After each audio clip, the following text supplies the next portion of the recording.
Standing proud, an evergreen, in the middle of the gateway to the north is our valiant mother who cradled freedom fighters such as Andres Malo and Juan de la Cruz Palaris. These local heroes won the battle against the Spaniards in Binalatongan back in 1762. Known for her fertile lands, she flourishes in the bamboo craft industry and mango agriculture, thus making her the mango bamboo capital of the Philippines. A jack of all trades, she also excels in livestock, crop production, inland fishing, pottery, food processing, tourism, and commerce.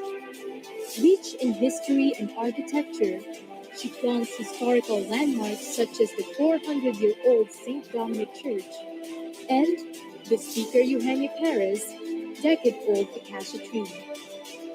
She has fallen many times, worn down but never broken, just bent by the ferocious winds of change. But just like the bamboo she is known for, she remains resolute and strong, tall and proud. She is San Carlos City, stalwart and true evermore. And to reflect in retrospect on the recent world changer that is the COVID-19 pandemic, San Carlos City has no doubt taken the heavy brunt of its complications. From the health sector to the socio-economic aspect to the education front, San Carlos City may have suffered blows, but she proves to be resilient nonetheless. And now that the opening of school year 2020 to 2021 is looming and is about to begin, the education sector is now taking the lead in dealing with the pandemic. Bilang magulang po na nag-aaral po ang aking anak, mga anak, patuloy ko po na susuportahan ang guidelines ng ating DepEd. At the same time po, gusto kong itulong sa kanila yung maaaring gawin ng mga bata na sila ay makakapag-aral. That is why, amidst the country's ongoing battle with COVID-19, the San Carlos City Division Office continues its service in the education front, fully equipped with educational resources and manpower, ready to serve the San Carlinians through various learning modalities. Face-to-face classes are no longer the main mode of transmitting knowledge. With this, the school's division office of San Carlos sees to it the different possibilities and strategies when it comes to the delivery of learning. Because the school's division office of San Carlos places high premium on the health and safety of the San Carlinian learners. Together with that in San Carlos City, together with all of the officials of our education sector, we plan and we prepare. We are already preparing for the purchase of machines for the use of for the printing of modular items to be used by our students, and we are also preparing for the procurement of all of the radio transmitters that would be required by DepEd. With that po, ang San Carlos City local government is in full support of DepEd, of our parents, and most especially our students. The school's division of San Carlos City rises up with a steadfast advocacy to meet the expectations of the challenge posited by Dr. Leonor Magtolis Briones. Armed with the information gathered through a massive survey of the populace, and with the resolute guidance of the new Schools Division Superintendent, Dr. Lourdes D. Servito, Schools Division Office of San Carlos City launches the model program. Find yourself on the module because we're combining modular and e-learning. The model stands for Modular and Electronic Learning. With this flexible and inclusive learning modality, each child is assured of modules to use in all learning areas, combined with digitized instructional materials. It can be accessed online or offline using any electronic device the child has. It is a convenient and seemingly personalized modality that suits the needs of all learners. In the Learning Continuity Plan, several surveys were conducted by the division primarily to determine the level of preparedness of the learners and school personnel. Out of the 94 schools surveyed, 67 preferred modular learning, 10 prefer online learning, while 17 prefer a combination of both. Through the use of activities, worksheets, and strategic intervention materials, teachers are able to enhance learning experience. Moreover, they are also trained to create open educational resources materials. Through careful consideration and analysis of the survey data, the division was able to point out areas and sectors that need further improvement and preparedness, helping expedite the institution of model. How do we do that? In distributing and retrieving the module, we need to follow this procedure. For modular distance learning, number 1, parents or guardians will get the modules and activity or answer sheets in the school or nearest barangay hall in their place. Number 2, parents or guardians will be given an orientation on the content of the modules for them to be guided on how to use it. Number 3, students will read all set concepts for the entire week and answer each activity of the modules. Number 4, parents will serve as teacher support staff in guiding the learners while answering the modules. Number 5, teachers will make a follow-up on students' progress of learning by means of communication channels such as text, call, and the like. In case the learners need further supervision, the teacher will go to their house and guide them in answering the modules. Teachers may do home visitation in extreme cases when the learners need the presence of teachers' class supervision and guidance in understanding the lesson and answering the modules. Number 6, parents will return the answered activity or answer sheets to the school for checking. Thus, parents shall follow the scheduled date. Number 7, if the learner met the desired learning competencies, the teacher will give comments or suggestions for enhancement through text, call, and other modes of communication. Number 8, if the learner did not meet the desired competencies, the teacher will give remediation and enrichment activities to the learners. Number 9, after successfully studying and accomplishing the activities in the modules, the parents will be given the next set of modules and the process shall be repeated. For electronic or online distance learning, number 1, teachers will serve as online learning facilitators who will be simulating an actual teaching scenario using cell phone, laptop, and desktop with the aid of internet. Number 2, the teacher will create a group chat including his or her students for them to have a means of communication. Number 3, the teacher will orient the learners whether synchronous or asynchronous learning will be used. Buksan niyo lang yung mic niyo pag gusto niyo magsalita. You can raise your hand if you want to talk. And I will recognize you. Okay? Number 4, for synchronous learning, both teachers and learners will be guided by the usual teaching and class program. The teacher will pass a link to the learners, which will be used for teaching via the Google Meet, MS Teams, or other applicable platforms. Number 5, the teacher will share his or her PowerPoint presentation and other instructional materials using the chosen platform. Number 6, if the learner met the expected learning competencies, the teacher can now give further instructions for the next lessons. Number 7, if the learner did not meet the desired learning competencies, the teacher will give the learner the needed remediation or enrichment activities through the learning management system to keep private conversation regarding the lesson. Number 8, for synchronous learning, the teacher will make sure that all the learners have been registered to the online classroom or learning management system using the chosen platform like Moodle, Google Classroom, and Edmoodle. Number 9, The teacher will orient the learners about LMS for them to have an idea as to how it will be utilized in the group chat. Number 10, Learning Management System will serve as the discussion venue of the teachers and the learners, which can be used anytime. It is where the teaching and learning materials can be uploaded. Number 11, in asynchronous learning, the learners will be given a chance to cope out with the lessons or activities they missed during the synchronous learning based on their schedule. Number 12, after doing all the required online lessons and activities, the teachers and learners will proceed to the next set of lesson and activity and will follow the same process on the online learning. This program ensures that no San Carolinian learner will be left behind.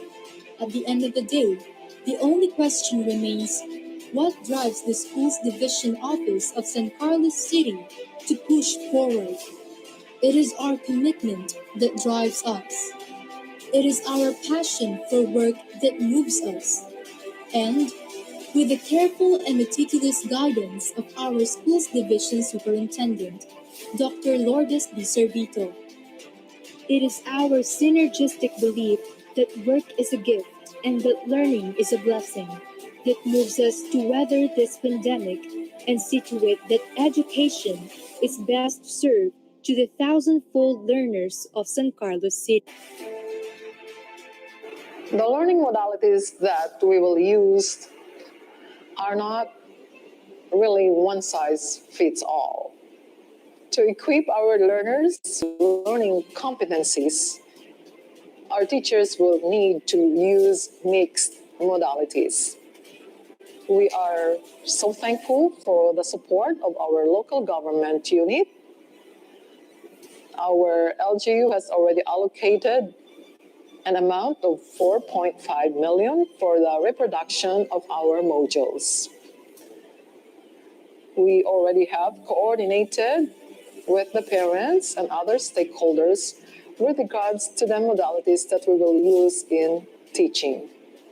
I hope that our learners and teachers will enjoy their journey to the new learning modality, the model modality, unique for San Carlos City Division.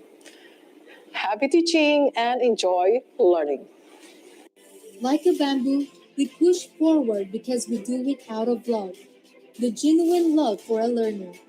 For as long as there is a child willing to learn and willing to have a better life, the school's division office of San Carlos City will continue to grow and stand strong. Sulong Edukalidad, we rise as one. Para sa bata, para sa bayan.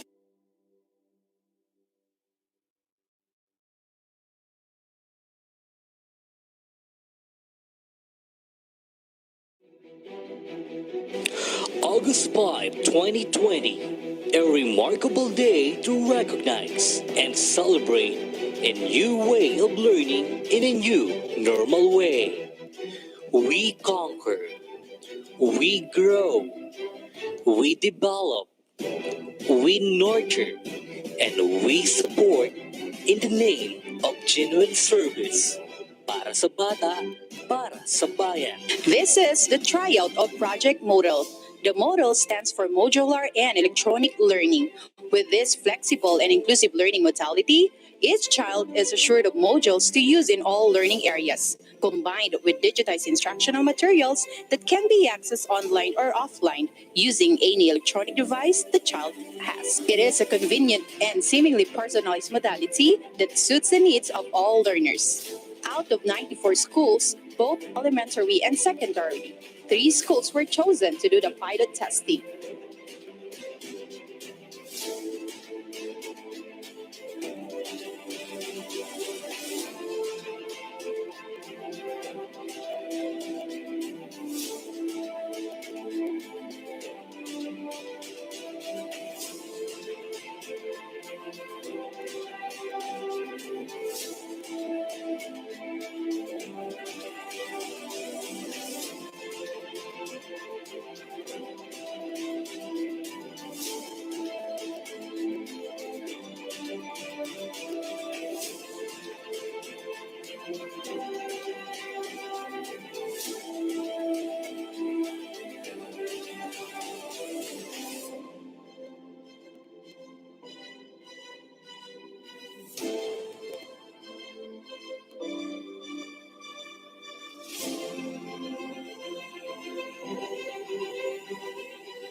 Division of San Carlos City, spearheaded by our very own Schools Division Superintendent, Dr. Lourdes Sorbito, with the Assistant Schools Division Superintendent, Dr.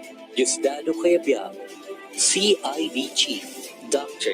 Edita Prides, and SGOD Chief, Mr. Villamor Gloria, would like to acknowledge and recognize the men and women behind the success of Project Model. They are the backbone of every learner in achieving a continuous learning. We salute your commitment and service.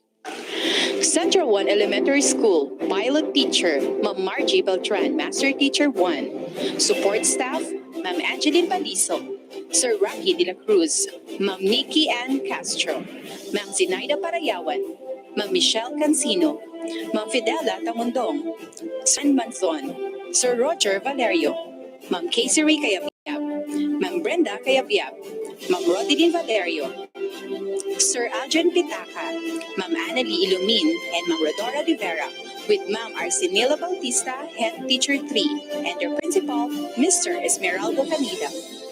SEPNA's Pilot Teachers, Ma'am Carmelita Magleo, Master Teacher 2, Ma'am Arlina Beliara, Teacher 3. Support Staff, Sir Bernard Rosario, Sir Alfie Bugayong, Sir Morrison Aquino, and Ma'am Raquel Garcia. With Head Teacher 3, Sir Eddie Cabatpat, Assistant School Principal 2, Dr. Lyndon Garcia, and School Principal 4, Dr. Martes Cabatpat. Turac National High School, Pilot Teachers, Ma'am Annalyn Tulagan, Master Teacher 2, Sir Lester Season, Teacher 1. Support Staff, Sir Ray Aldicoa, Ma'am Janeline Balachay, Sir Ryan James Cancino, Ma'am Arlene De Leon, Sir Joel Ferrer, Ma'am Mary Ann Nicolas, Sir Christopher Pagdanganan, Ma'am Rodessa Pagdanganan, Sir Rod Cyrus Payuran, Ma'am Irene Peralta, Ma'am Chiki May Quevedo, Sir Jonathan Quirante, Sir John Bernard Risngit, Ma'am Mary Jenny Rose Soto, Sir Isaiah Miguel Sobnet III, and Ma'am Bessie Valerio, with their principal, Dr. Rogelio de Guzman. Indeed, we never stop doing our share because we are all teachers. Less for ourselves, more for others, and enough for all. Congratulations!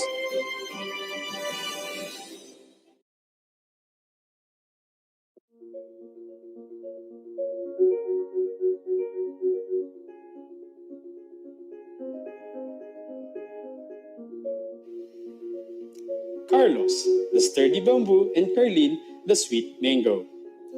The icons Carlos and Carlene are the symbols of San Carlinian learners. Carlos is the anthropomorphic sturdy male learner, dressed in polo and school shorts with a tablet in his right hand and with his left hand posing a thumbs up sign. Carlene is the anthropomorphic sweet female learner, dressed in white blouse and blue skirt with copies of learning modules in her left hand and with her right hand posing a thumbs up sign. The characters were derived from the two main agricultural products of the city, the bamboo and the mango. The sturdy and resilient bamboo symbolizes the strength and resiliency of the people of San Carlos City. The sweet mango symbolizes the cheerfulness and passion of every San Carlinian. To note, the uniform symbolizes the standards of education and compliance. The San Carlinians aim to meet the highest standards of education and comply with the requirements despite these trying times. The gloves, which protect the hands, symbolize the learner's total participation in learning activities. The STO-SCC ensures the protection and well-being of the learners, teachers, and division personnel. The rubber shoes worn by the characters are thick yet flexible and light. These embody the milk and blended learning modalities, extensive and flexible, suited for the rough terrains caused by the pandemic. In addition, Carlos carries a tablet which symbolizes one of the learning modalities being employed by the SDO-SCC under the project model. The combination of modular instruction and the electronic learning, while Carlene holds modules which symbolize the other learning materials used in the preferred learning modality being employed by the SDO-SCC under the project model. The modular instruction completed with the use of online and offline resources. The two post thumbs up that signifies preparedness and willingness to learn despite the pandemic. Also, the approval and support of the stakeholders. The four bamboo leaves on the top of Carlos' head and the four folds of the ribbon bow on the top of Carlene's head represent the 4 quarters of the school year. In terms of their background, the community represents the various stakeholders who play significant roles in the education of children or learners. It involves the family, the school, the barangay council, and the other stakeholders. Thus, the community's support is vital to the learning continuity plan of the DepEd. Meanwhile, the TV antenna embodies the resourcefulness of the community in distance learning, and the two transmitter towers with flashing signals represent communication technology, which is the primary tool in distance learning. Lastly, the rising sun symbolizes hope and tomorrow, as reflected in the tagline, Handang isip, handa bukas. With regards to their vibrant colors, namely yellow, which means joy, happiness, and optimism in the new normal. Green, which deals with health, vigor, and service. Dark blue, which represents integrity, knowledge. And pink, which symbolizes love and care.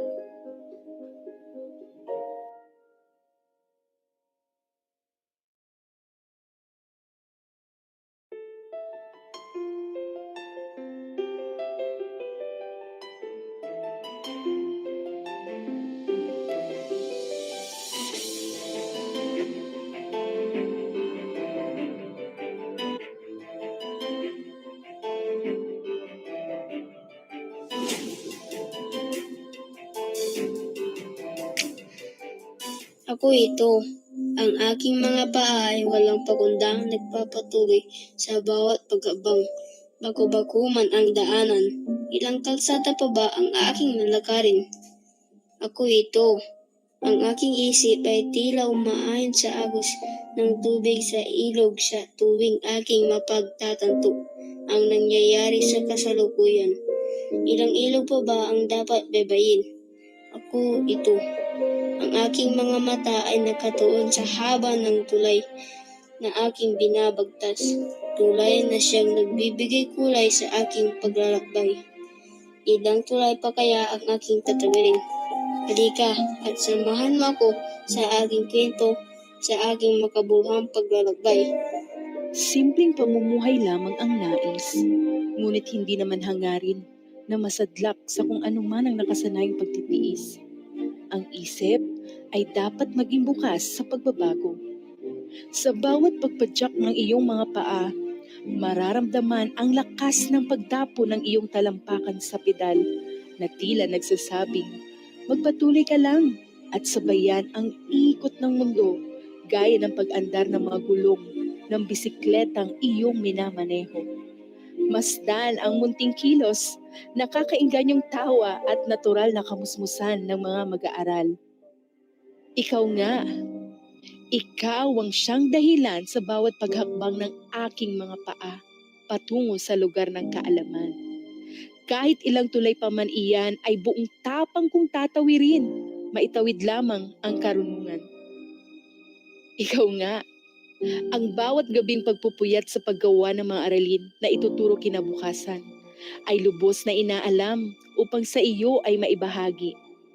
Gaya ng banayad na pagdaloy ng tubig sa ilog, ang agos ng aking pagmamahal sa sinumpaang tungkulin at sa iyo na aking inspirasyon sa pagkamit ng adhikain. Kahit ilang sagwan pa ang ikakampay sa tubig ilog, maiahon ka lang sa kamangmangan. Ikaw nga, bako-bako man ang daan na susuungin gaya ng mga pagsubok na kinakaharap sa usaping pang-edukasyon. Magpapatuloy ako sa paghakbang ng aking mga paa. Sa huli, aking matatanaw ang iyong tagumpay. Gaano man kahaba ang kalsadang lalakaran patungo sa iyo, buong lakas kong gagawin. Napahinto man pansamantala ang dating nakagawian at tila tayo ay nakikiayon na sa kasalukuyang sitwasyon. Hindi pa rin maikakaila na singlakas ng daloy ng tubig sa ilog ang agos ng ating pangunawa sa pangyayari. Singhaba ng kalsada ang paghakbang natin tungo sa minimiting pangarap at singtibay ng tulay ang ating pananampalataya na malalampasan din natin ang bawat hamon ng buhay.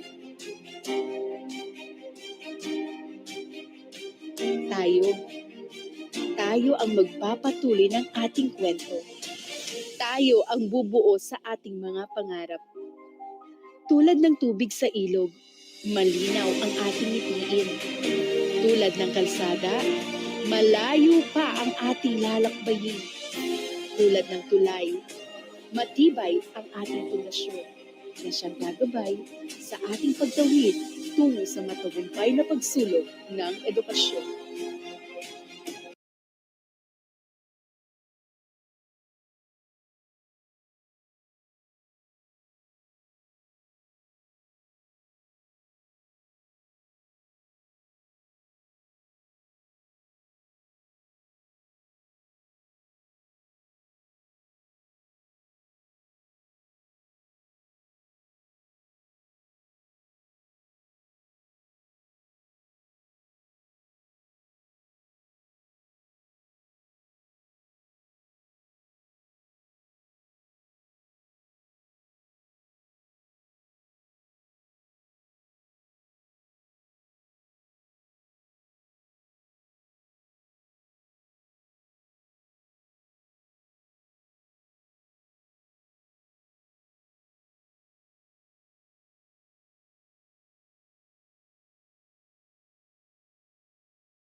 Good morning, everyone. At this point in time, we would like to acknowledge the presence of the Regional Director, Valentino G. Aquino. Let's give him a big hand, ladies and gentlemen. Also joining us is Assistant Regional Director, Donald B. Castillo. Also, would like to welcome the Regional Chief of Human Resource Development Division. We have Ma'am Dinah Bono.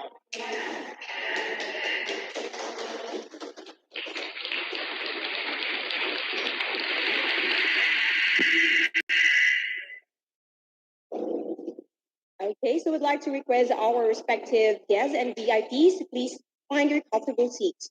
We are about to begin our celebration for today.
Friends, our minds and hearts meet for one goal.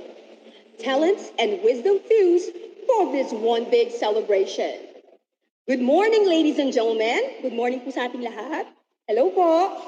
And welcome to the soft launching of the SCC-ELITE English Proficiency Program.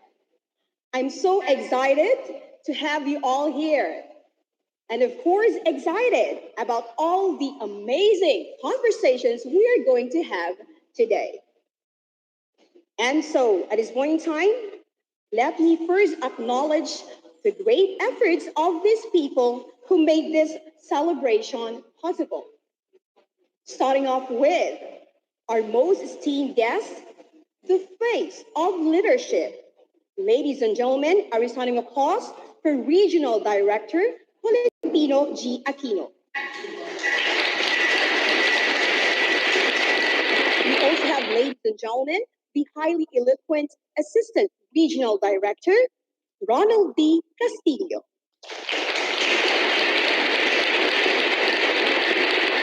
Joining us also is the Regional Chief of Human Resource Development Division. We have Ma'am Dinah Bonal.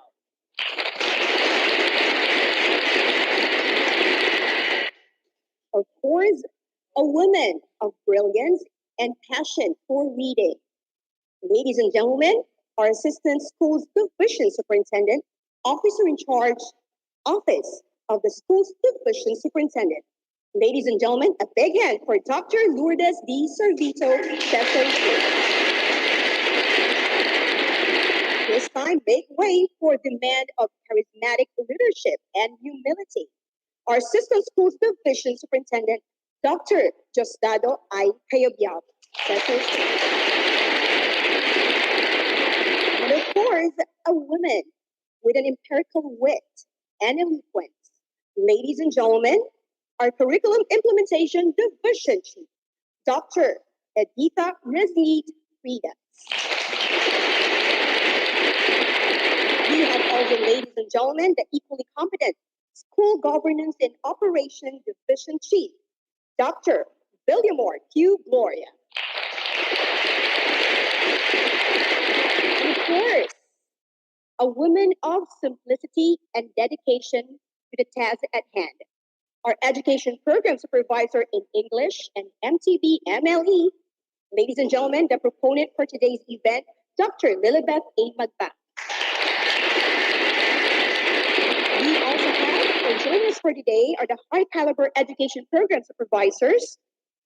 Starting off with the Education Program Supervisor in Filipino, we have Dr. Vivian B. Ofanda. Hello, ma'am. In Science, we have Dr. Jesusa B. Macau. Hello, ma'am. Of course, in LRMDS, we have Dr. Arlene B. Casipi. And for EPS instead, we have Dr. Minerva A. Munoz. And so, to all our viewers, you can catch us live on Facebook at DepEd San Carlos City, Pangasinan, or on YouTube channel at SDO SCCP TV. So please subscribe and like, of course, our official Facebook and YouTube channel. And so, to formally begin our program, we are requesting everyone to pay respect to our national flag for the singing of the Philippine National Anthem, followed by the Region 1 hymn and Pangasinan hymn through an audio-visual presentation.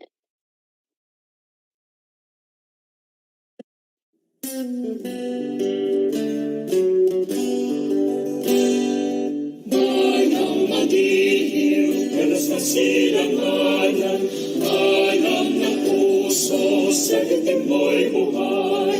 Lupang hinirang, tulad ka ng magiting, sa manlulupig, di ka pa sisigil, sa nagtatapulog sa simula, sa langit mo mahal, ay nakang tula at awit sa paglayang minamahal. Istak lang matawat mo'y tabu, ay nanagniligid, nalituwing at araw na kailan, ang may magbibigil, lupa ng araw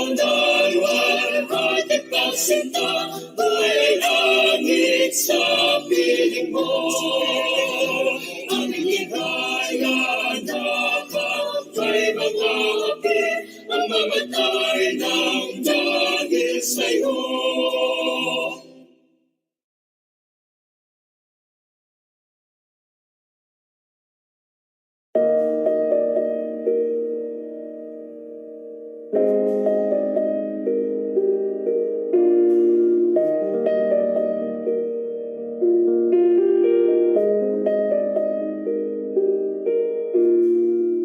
In Christ alone, my hope is found. He is my light, my strength, my song. This cornerstone, this solid ground, firm through the fiercest drought and storm. What heights of love, what depths of peace, when fears are stilled and when striving cease. My comforter, my all in all, here in the love of Christ I stand.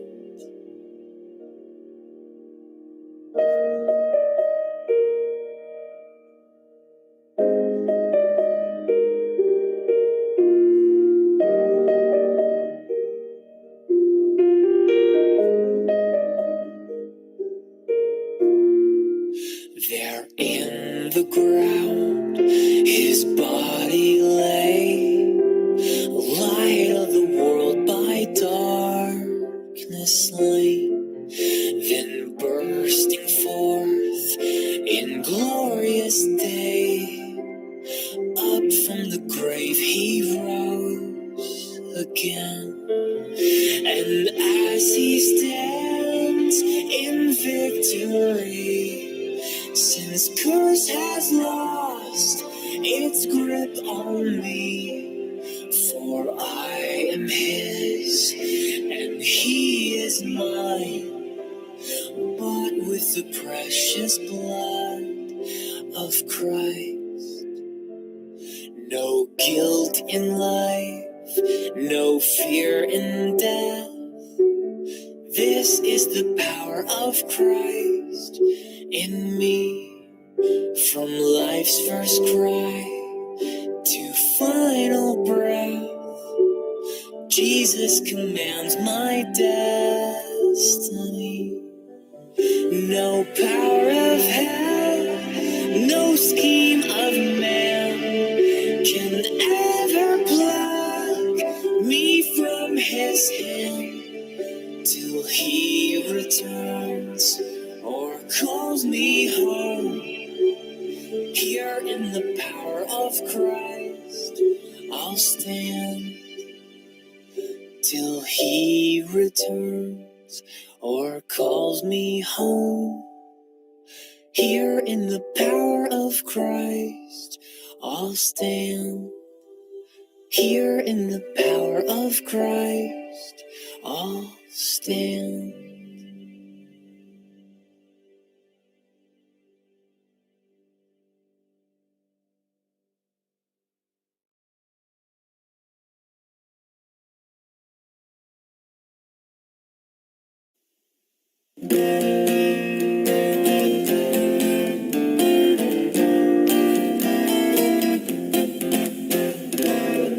Takes in the rivers, things in life.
It's no better place I see.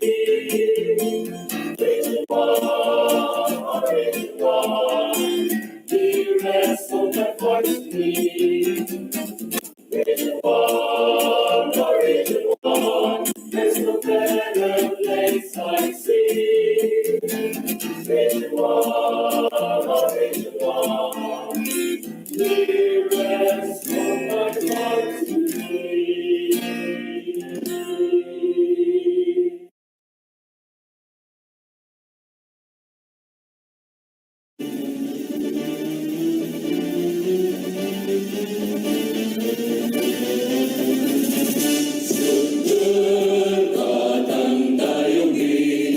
Pangasinan yabi-nabi, daan mo kami aligwas, liwagod ko lawas. Nagpuso Pangasinan, agkanalingwanan, luyak-uyan iyanagan, Pagdagdagan yaman, ang panaliwas mo na kaya ng dula, kasi panurin magulang. Sa'y pagkakasat nila kay naliligtan, labot ka na mabisika.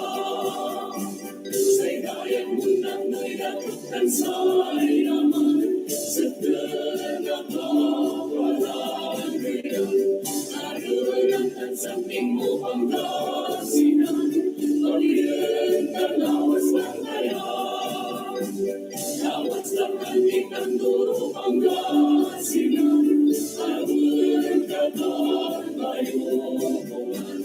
Anang apupong yawala na bangunan, ikikinun kasyukawan.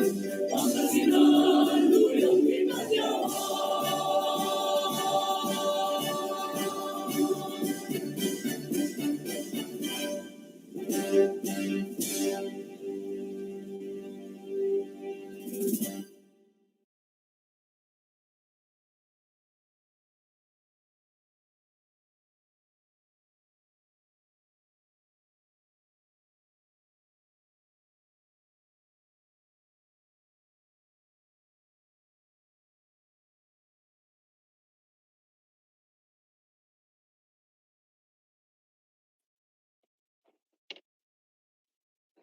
Friends, there is no other way to kick off this celebration than to listen to the words coming from a man of great prestige and dignity. Ladies and gentlemen, a resounding applause for our Assistant Schools Division Superintendent, Dr. Diosdado I. Cayabyab, Seso States.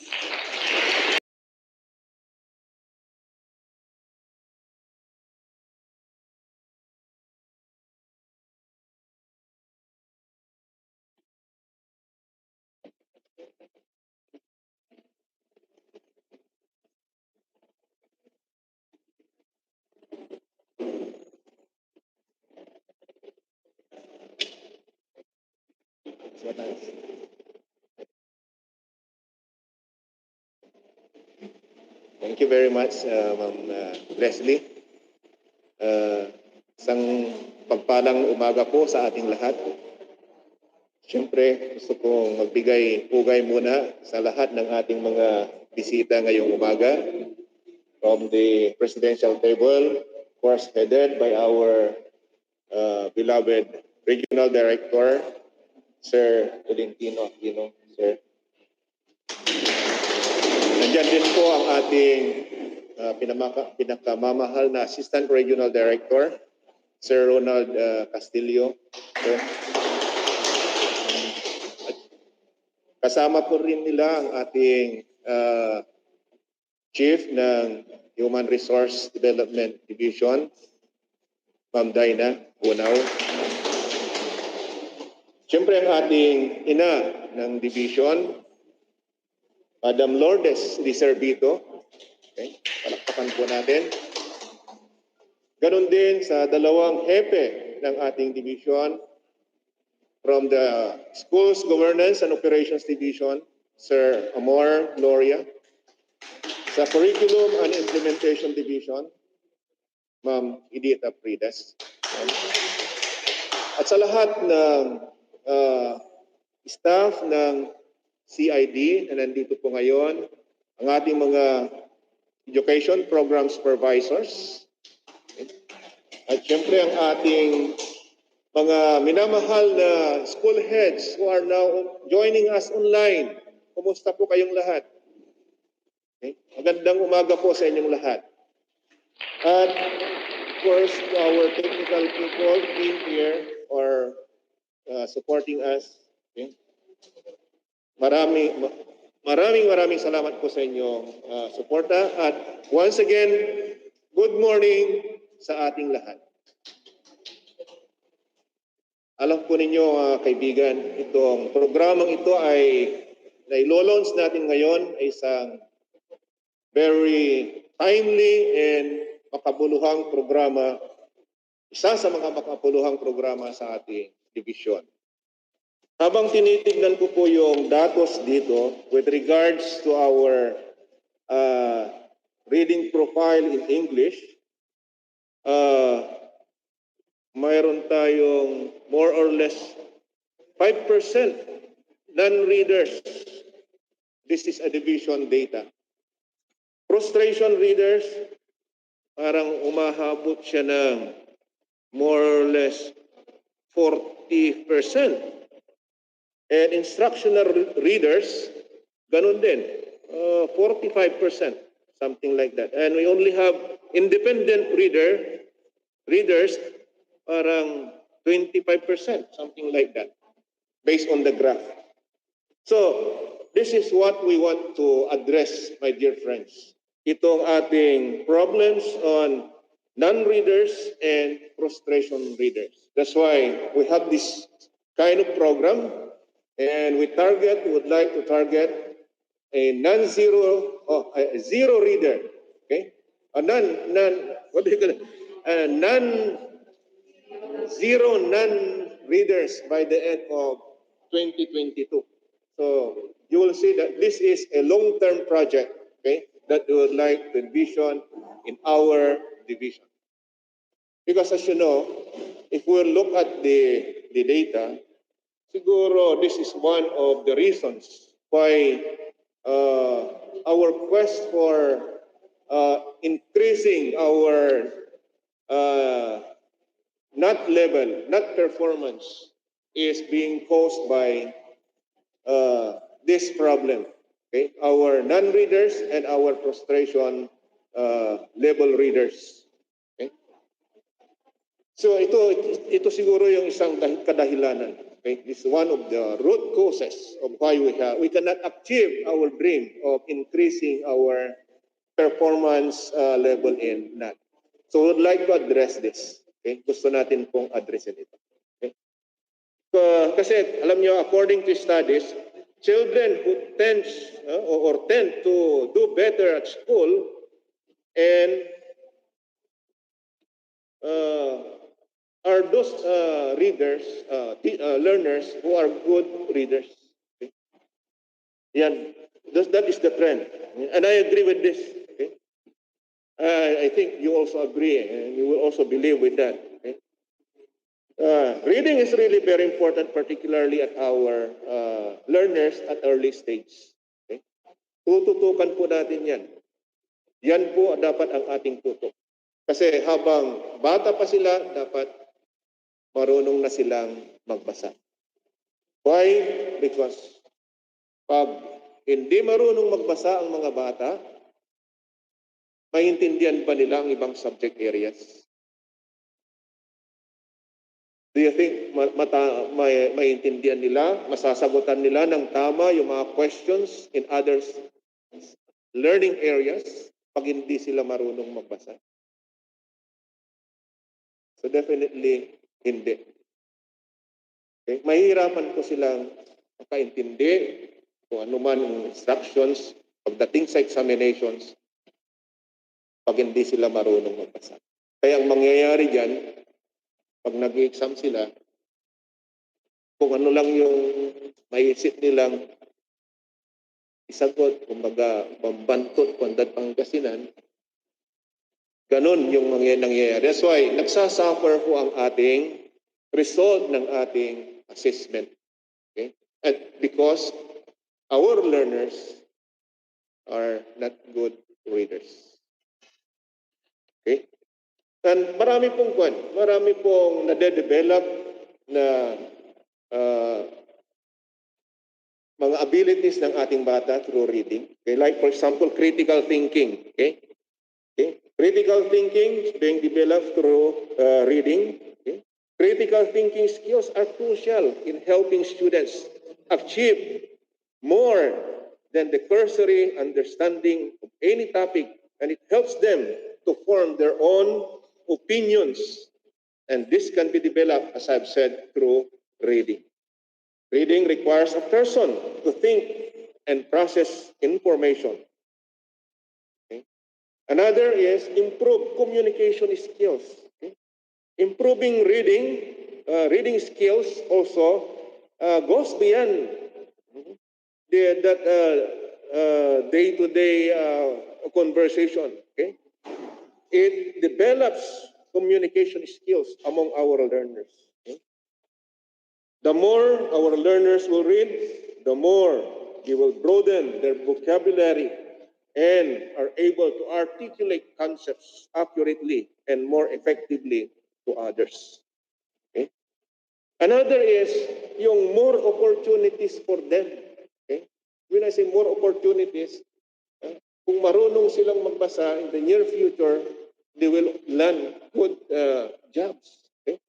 More opportunities will be open to our children if they are good readers. They understand what they are reading. Okay? Studies show that people with advanced reading skills have more opportunities in school and in professional career than those who do not develop these skills. Children who are avid readers will often find school more appealing. Okay? Now, but the big question now is how? How do we encourage our learners to love reading? Paano? Okay? So malaki po yung ating patungkulan, yung ating role, okay, in developing these reading skills among our learners. Okay? How we will do that? Paano natin gagawin yan? Okay? Yan po ay malaking question. Alam po ninyo, sa panahong ito, my dear friends, it's really a challenge. Okay? Challenge talaga yung pagkandak ng ganitong activities. Yung reading, how do we develop reading among our learners in this kind of situation we are in? Hindi naman tayo nakaharap sa kanila. Okay? Distance learning. So, it's really a big challenge to all our teachers, okay, on how we can develop reading among our learners. Okay? So, that's why we are here, we are all here this morning, okay, to launch this program called SCC-ELITE program, a reading program for our division. In vision to at least decrease or even eliminate non-readers among our learners in the division by the year, until the year 2022. Ilang buwan na lang yata yan, buwan na lang ang binibilang. Although 2 taon pa yan in the making, okay, marami po tayo magagawa pa dyan. Okay? So, ayan po. So we need the support. We need your support. Okay? My dear school heads, okay? Malaki po ang gagampanan po ninyo dito. Okay? Sa ating mga kaguruhan na nakatunin ngayon, okay? Malaki po ang inyong gagampanan na katungkulan. Okay? Hindi ito nakaatang lang sa balikat ng ating mga English at saka Filipino supervisors, kundi nakaatang itong responsibilidad na ito sa atin pong lahat. Okay? Of course,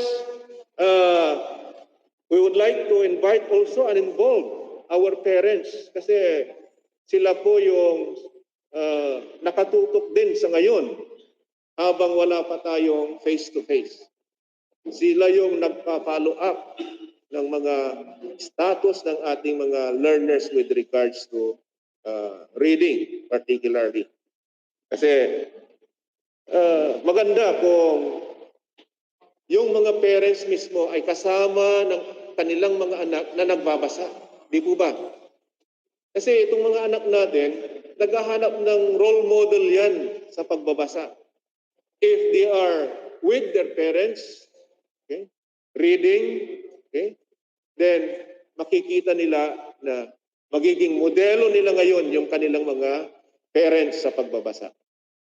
Di ba mayroon tayong ding programa noon na Read Along. Can you remember that program, Read Along? Wherein we invite personalities, okay, to read with our learners. Napakaganda pong programa din po yun. Kung sana mayroon lang tayong face-to-face ngayon, then we can still continue with that. Okay, we can invite officials, okay, city officials, division officials, DepEd officials to read along with the learners. Okay? And that will set a good example for them. So yun po. That's why would like to continue that, and with this program, SCC-ELITE, the English Proficiency Program. So would like to acknowledge and recommend the efforts of the forerunners of this program. Okay. Of course, our schools division superintendent and our CID chief, okay, for conceptualizing and coming up with this very noble and timely program. So everyone, okay, I would like to welcome all of you, okay, our principals, our teachers, and all our stakeholders in launching this program. And once again, welcome po sa ating lahat. Magandang umaga po.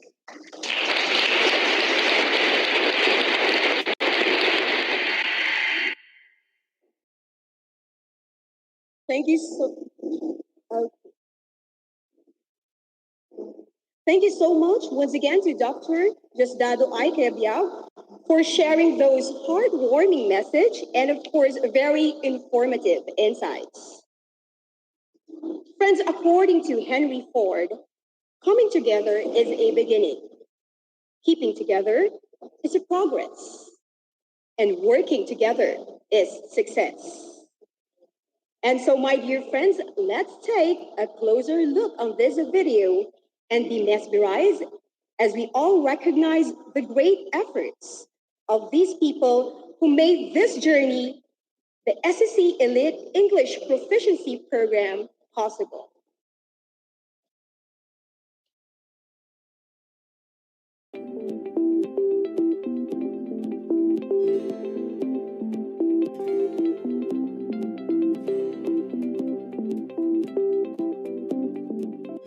Books are a uniquely portable magic. They bring joy to the soul that is beyond imagination. That is why we, in the Department of Education, take pride in our mission to bring every child to the realization of a universal dream. That is to become a reader and enjoy this least expensive journey ever. That is traveling through the pages of a book. The school's division office of San Carlos City has remained steadfast in upholding quality education among the San Carlinian learners. Sulong Edukalidad. To date, DepEd San Carlos City has a total of 28,158 teachers and 63,414 learners. SDO-SCC never ceases to find ways to provide our learners the kind of education that they deserved. Reading is one of the literacy domains in the K-12 basic education program under the language arts curriculum, and developing this skill among the learners had always been in the top priorities of the division. In support of the department's Every Child a Reader program, or ECAR, with its many underlying strategic interventions like the Early Language Literacy and Numeracy, or ELLN, the primals, a number of standardized assessments like the Philippine Informal Reading Inventory, or PhilIRI, the Early Grades Reading Assessment, or EGRA, and the ELLNA. Among others, SDO-SCC has, since time immemorial, been doing its part to help promote literacy among our young clientele. Despite school-based interventions, though we've been always alarmed by the low performance level of test takers in the National Achievement Test, or NAT, or worse even in the locally developed tests. In 2018, the division initiated a reading program called the I-Read, or the Intensified Intervention for Reading Enhancement and Advancement. The program was for all types of readers across grade levels. With it running for 2 years, awareness was raised and schools became more actively engaged, and there was an increase in the number of instructional and independent readers. There too were a series of assessments to establish the truthful status of reading in the division. With a division-wide assessment on 10 days in 2019 and another 10 days in 2020, data were gathered on actual reading miscues of struggling readers and the difficulties in comprehension of the instructional readers. Materials for intervention were developed. But as preparations for intervention were being done, the COVID-19 pandemic got in the way, which made our normal way of doing things impossible. An unexpected increase of non-readers was revealed with the pre-test result of this school year. 970 pupils out of 19,213 elementary school children were diagnosed as non-readers. The top management, headed by Dr. Lourdes Di Servito, our Schools Division Superintendent, and our Assistant Schools Division Superintendent, Dr. Justado Aykeabiab, with the CID team, planned to address the problem right away. This gave birth to the SCC-ELITE English Proficiency Program. The San Carlos City Early Literacy Instruction Trends and Essentials, or SCC-ELITE program, is the newest intervention program of the division that aims to improve the reading proficiency of San Carolinian learners. It is anchored by the highly acclaimed Reading Recovery Program by Marie Clay, a distinguished researcher from New Zealand who has become famous for her contributions in global educational literacy. The SCC-ELITE is an early intervention program that is anchored on the assumption that a child who struggles to learn to read and write can be helped with early intervention. For the details of the SCC-ELITE, go achieve a zero non-reader status by 2022. Target group, Kinder to grade 6 teachers and learners. Program starts February 2021. Key activities: reading assessments, researches, teacher trainings, intervention procedures, learning action cells, focus group discussions, technical assistance, and materials development. STO San Carlos City intends to adopt an implementation scheme called the 3 A's: assess, act, achieve. The first A is assess. This is the pre-implementation phase where planning, assessment, gathering of baseline data, and setting up happen. The second A is act. This is the implementation phase when the intervention happens. This is the stage when the reading recovery procedures are done intensively. Observation, recording of behavior, and tutoring or instruction. The third A is achieve. This is the post-implementation phase when evaluation of implementation is done. On this phase, the impact of the program is measured. It is expected that during this phase, the intervention's strengths and points for improvement will surface. The planning stage for subsequent actions happens on this phase. Then after the third A, the cycle continues. In all 3 A's, monitoring is done. Initial, progress, and year-end or final. This is to ensure that the needed technical assistance is given to the teachers in the field and that the procedure is carried out properly. SCO-SSC places the child at the core of its every endeavor. Through the SCC-ELITE, the division hopes to offer a learning venue that does not only address the reading difficulties of the learners, but also brings them to a joyous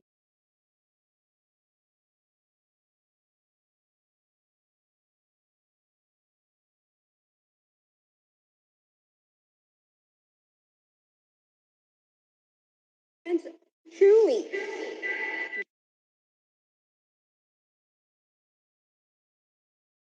and so this time, according to Margaret Fuller, today is a reader, tomorrow a leader. And so, my friends, join me in welcoming a woman of brilliance and passion. And of course, her heart is filled with love of service. Ladies and gentlemen, our Assistant Schools Division Superintendent, Officer in Charge, Office of the Schools Division Superintendent. A round of applause for Dr. Lourdes D. Servito, CESO 6, for the presentation of the program.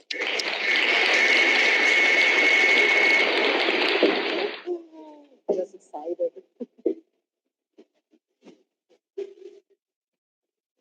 Thank you so much, Ma'am Leslie, our host for today's event. So still feeling the wow. Well, morning, everyone.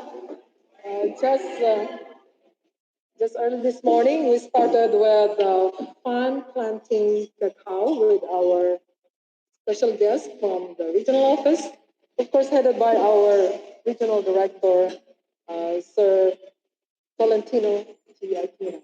Thank you very much, sir, for staying with us from this morning up to our launching of our SCC-ELITE program, our English program, together with our Assistant Regional Director, Sir Ronald, for joining us. And of course, Ma'am Dinah Bunao, our Chief of the Human Resource Division at the Regional Office. Thank you for coming over and joining us in this special event at San Carlos City Division. Let me also extend my greetings and commendation to my staff at SDO San Carlos City, our Assistant Schools Division Superintendent, Dr. Desdado Cayabyab, of course, the Chief of the Curriculum Implementation Division, Dr. Edita Prides, and the partner, the other chief, Dr. Amor, Villamor Gloria of the SGOD, and our education program supervisors who are with us today. And since this is for our English program, let me just highlight EPS Lilibet, Beth Magtang, who's my partner all throughout in the planning, conceptualizing, and in the preparation for this activity today. Of course, with the full support of our chief of the CID, Chief Edit. And I would like to commend also the efforts, of course, of our documentary team, our technical team. In fact, recently, we extend our warm congratulations to this group. These are our Microsoft ambassadors and certified Google educators under the leadership of our PDO, Division PDO, Mr. Roldan Eden. So thank you ever so much. So this live stream or StreamYard program that we're having for the soft launching of our English Proficiency program will not be possible without the technical support of our team. Please take a bow. Roldan and all the rest, of course, of the host. Mga gwapo, okay? Extension na, hindi ako nakaka-memorize lahat ng pangalan, but memoryado ko yung mga gwapitong mga mukha ninyo, okay? So again, congratulations to our achievers in the line of information technology. So this is really a very special day, not just for me, but for entire San Carlos City Division. This morning we enjoyed planting cacao, and now still we're having fun with another passion of mine and of course yours, our passion for the achievement of English proficiency for all our learners in SDO San Carlos City. So thank you so much for the documentary, for the introduction.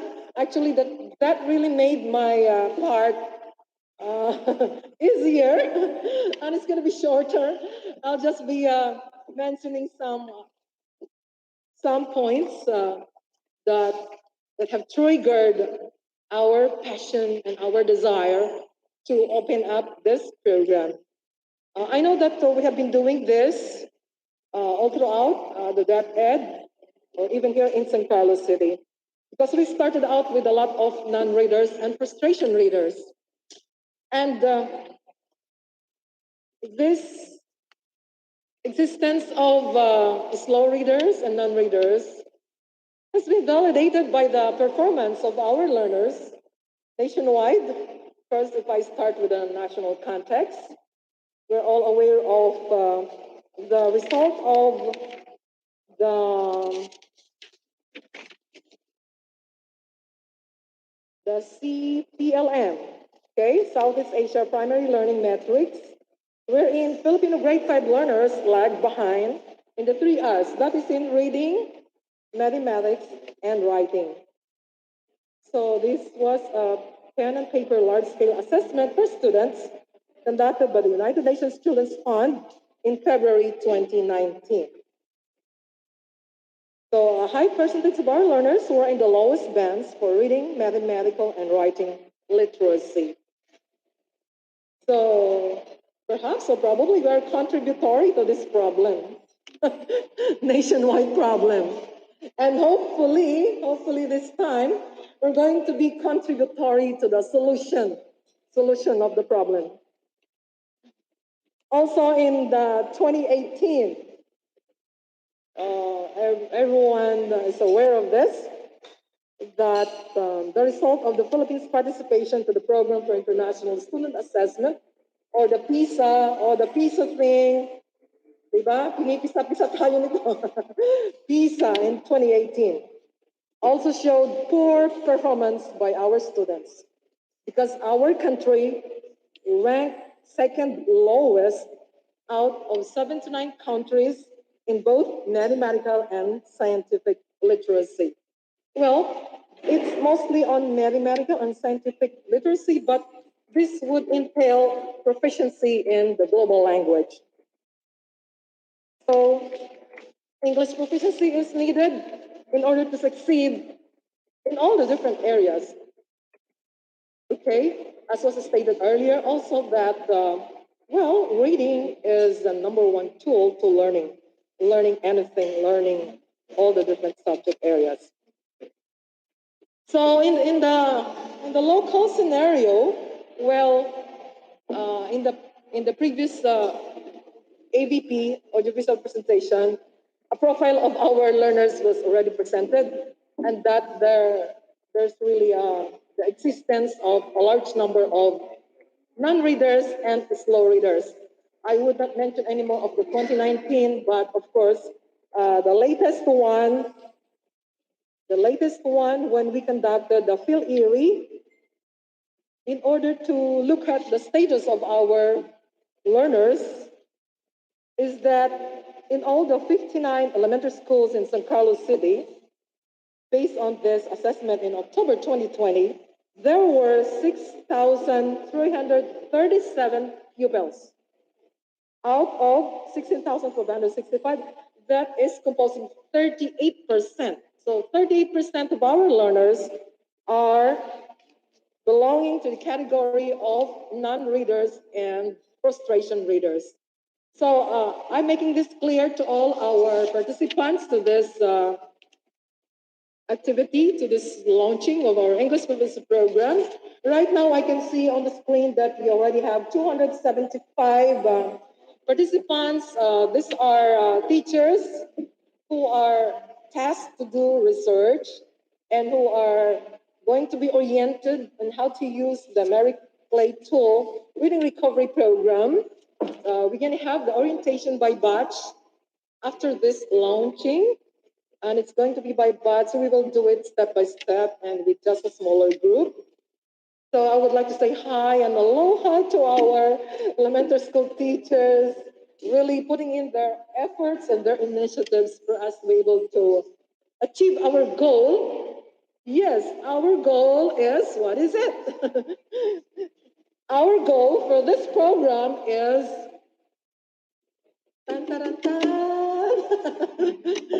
zero non-readers in 2022. So let's do it. Let's have fun doing it, with everyone helping each other. I know we can do it, although it's quite ambitious, but I think if everybody will really work towards it, I know we can do it.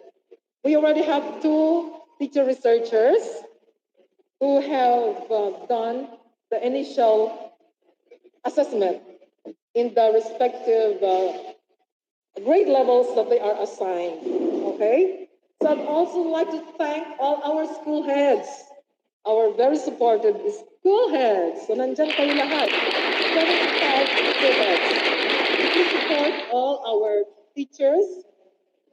Well, all the while I've been telling everyone that all teachers are reading teachers. Okay?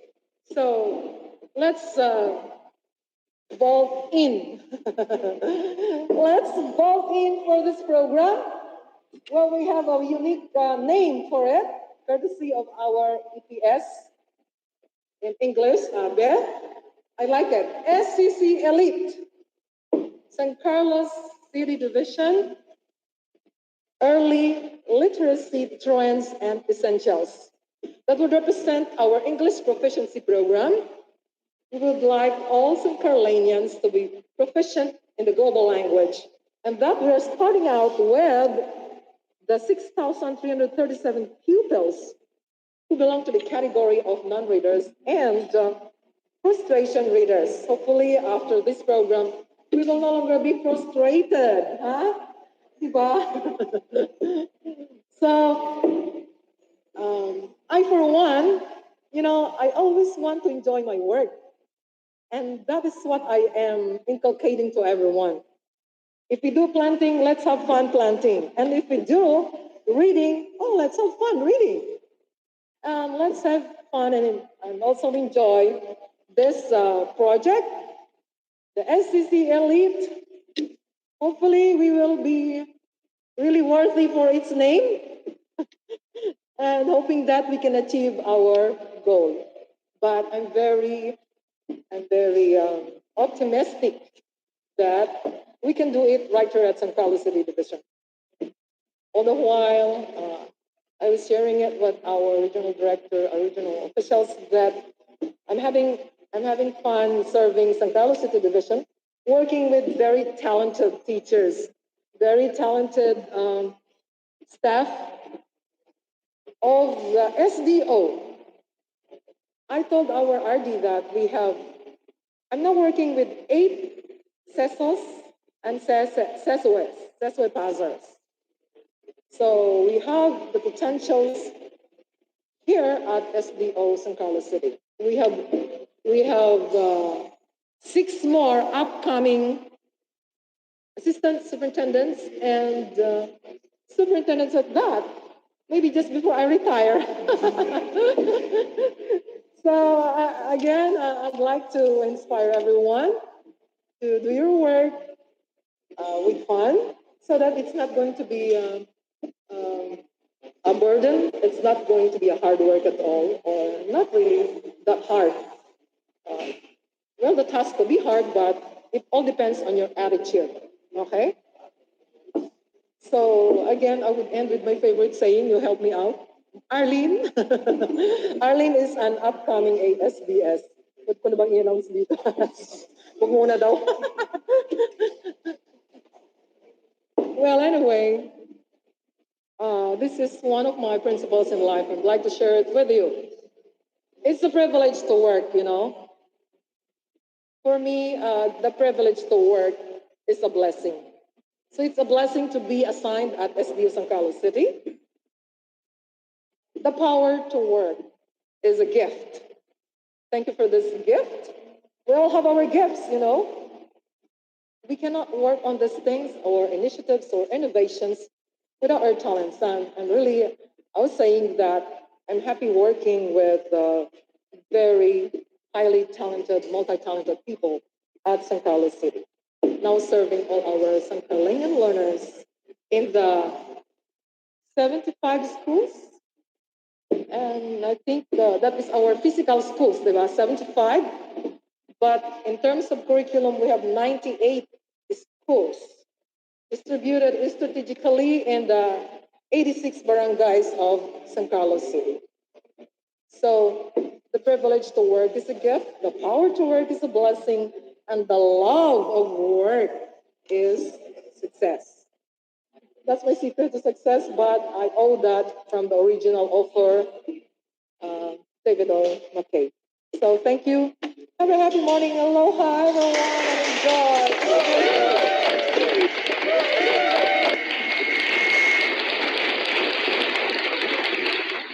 Thank you very much, ma'am.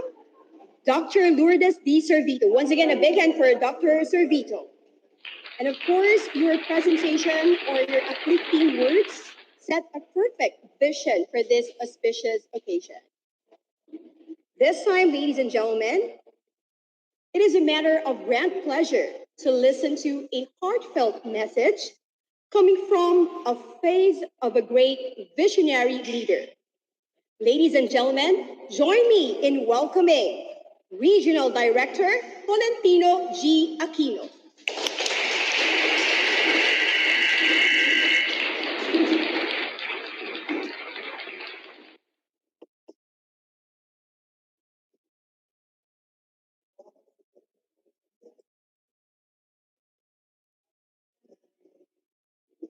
Thank you very much, Ma'am Leslie. Good morning, everyone. Of course, we would like to greet our Schools Division Superintendent, Ma'am Lourdes Servito, our Assistant Schools Division Superintendent, Sir Dads Kayabyab, our CID Chief, Ma'am Edith, and our STOD Chief, Sir Villamor. Of course, our EPS, for this activity headed by Ma'am Lilibet and the rest of the EPS in the CID group. And of course, with me this morning is Assistant Regional Director Ceremonial Castillo and our HRDD Chief, Ma'am Daina Bonao. And of course, I would also like to thank our viewers through FB Live, our teachers of San Carlos City, our school heads, our school officials. Good morning to all of you. My dear friends, we come to San Carlos City today personally to express our appreciation for your English proficiency program. And as I was told, this time you are focusing on the Reading Recovery Program. I would like to acknowledge, of course, the acronym ELITE, Early Literacy Instruction, Trends and Essentials. This is now the SCC-ELITE, which we will be launching a little later. Now, I would also like to acknowledge the tagline, Dream Big, because it is a fact that non-reader among our learners has remained to be a problem to deaf ed for so long a time. In fact, the non-reader has been a problem when I was still in the classroom, and until now, it remains to be a big challenge to the Department of Education.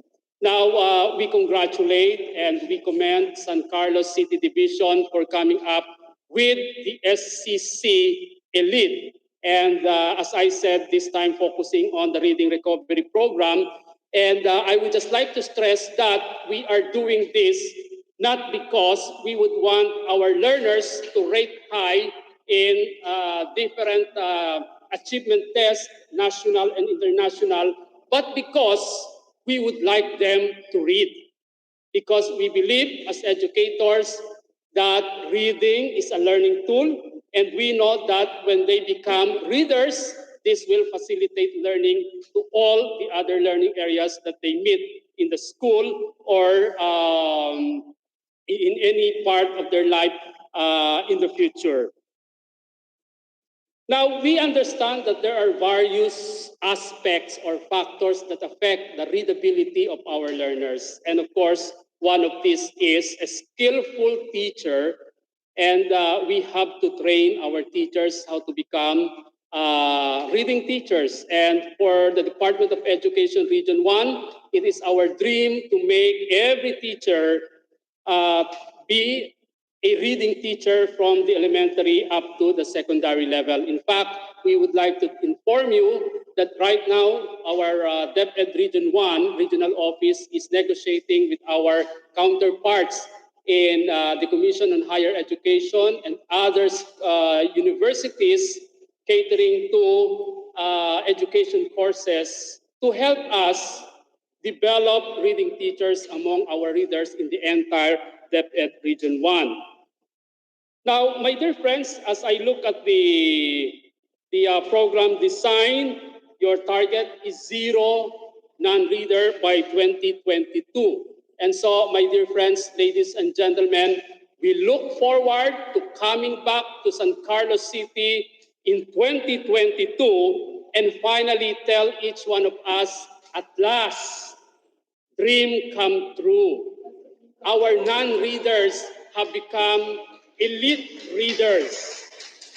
And finally, my dear friends, to our teachers, to our school officials in the field, in the Division of San Carlos City, iiwanan ko po kayo ng isang kwento sa umagang ito at ito ay hango sa aklat na Education Transformation na sinulat ni Ron Packard. Ito po ay isang pag-aaral ng edukasyon na nakabase sa Amerika. At ang sabi niya, para dito sa parting ito ng kanyang libro, tinawag niya ito o binigyan niya ng titulo na Grade 3 Matters. Ano po ang nakapaloob dito sa bahaging ito ng kanyang aklat? Sinasabi ni Ron Packard na sa Amerika pala, kapag ang Bureau of Jail Management ay nagkakaroon ng inventaryo ng kanilang kakailanganin ng mga preso, ang tinitingnan nila ay yung record ng non-reader sa grade 3. because there has been a study that says that a non-reader by grade 3 will remain non-reader for the rest of his life. And for an individual to become non-reader, most likely who would turn to be a criminal and a liability in the society. Kaya dun sa Amerika, ayon sa pag-aaral na ito, ang tinitingnan ng Bureau of Jail and Management para ma-determine ang kakailanganin nilang mga gamit sa Bureau of Jail ay yung grade 3 non-reader. Mga kaibigan, sana po ay isa-isip natin ang kwento na ito para nang sa gayon ay magabayan natin ng tama ang ating mga mag-aaral, whether we have face-to-face classes or distance learning. Once again, we congratulate our San Carlos City Division for coming up with this laudable activity, laudable program. Thank you very much and good morning to all.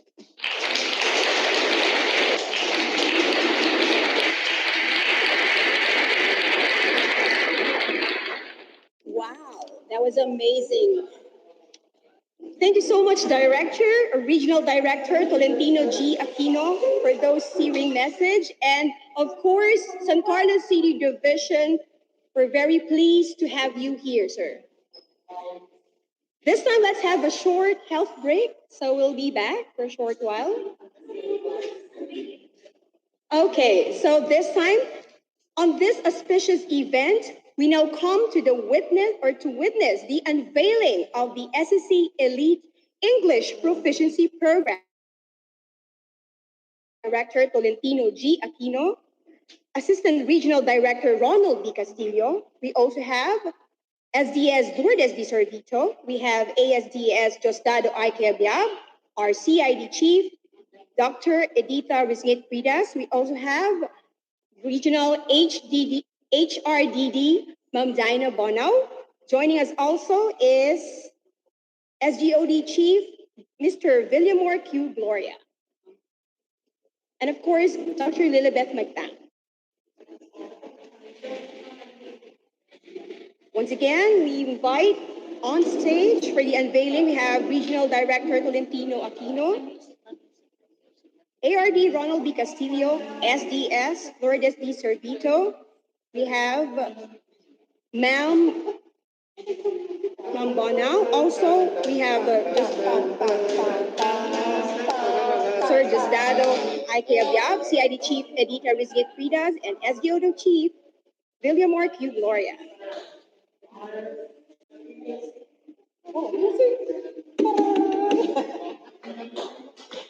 Ladies and gentlemen, you are now witnessing the unveiling for the SCC-ELITE English Proficiency Program.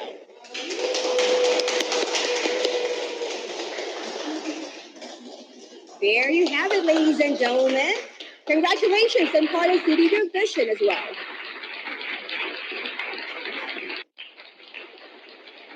Okay, let's have a photo opportunity.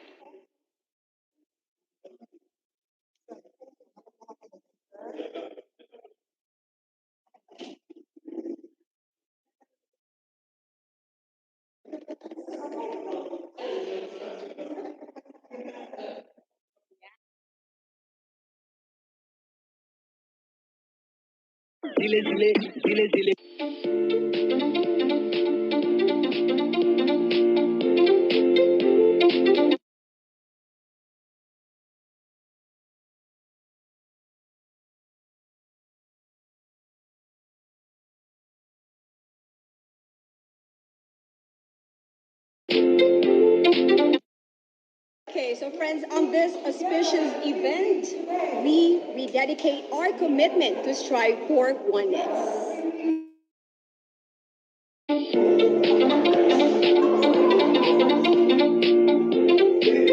Of course, congratulations once again, SCC Division, for coming up with this soft launching of the SCC-ELITE English Proficiency Program.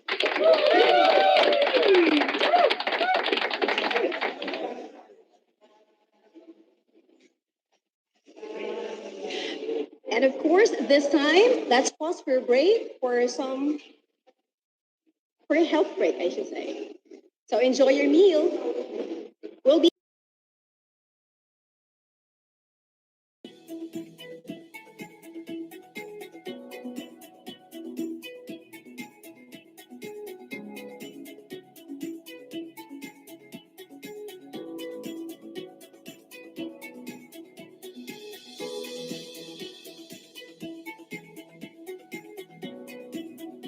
Ang distance learning ba ang tanging gagamiting learning delivery modality? Ang distance learning modality na pinili at napagpasyahang gamitin ng bawat paaralan ay maaaring mabago kung kinakailangan at posible batay sa, ngunit hindi limitado sa sumusunod. Mga protocol sa kalusugan at pisikal na paglayo at iba pang patnubay na itinalaga ng kani-kanilang lugar. Pagkakaroon ng pampublikong sasakyan. Pagbabago sa kalagayang pangkalusugan ng mag-aaral. Mga nakitang kakulangan ng learning delivery modality base sa resulta ng isinagawang pagtataya sa mag-aaral. Mga indikasyon ng pagpapabaya at pang-aabuso sa ginamit na modalidad mula sa pagmumonitor at pagbisita sa bahay. Man sa napiling learning modality, maaari pang gumamit ng iba pang learning materials mula sa ibang source. Hanggat maaari, ang pangunahing gagamitin sa pagkatuto ay ang self-learning modules o tulong-aral na ginawa at nilinang ng kagawaran para sa implementasyon ng alternative delivery modes.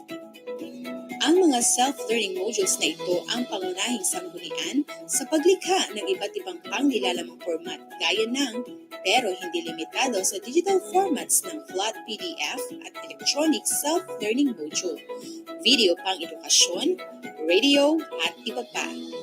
Ang mga ito ay i-upload sa Learning Resources Portal at DepEd Commons.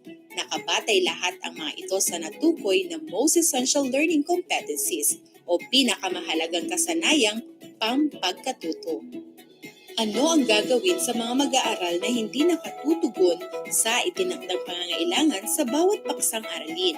Maaaring mabigyan ng tulong gabay o interbensyon ang mga mag-aaral na hindi nakatutugon sa itinakdang pangangailangan sa bawat paksang aralin. Ang guro o inatasang tagapagdaloy ay kasama sa pagsubaybay at pagtatala ng pag-unlad ng bawat mag-aaral.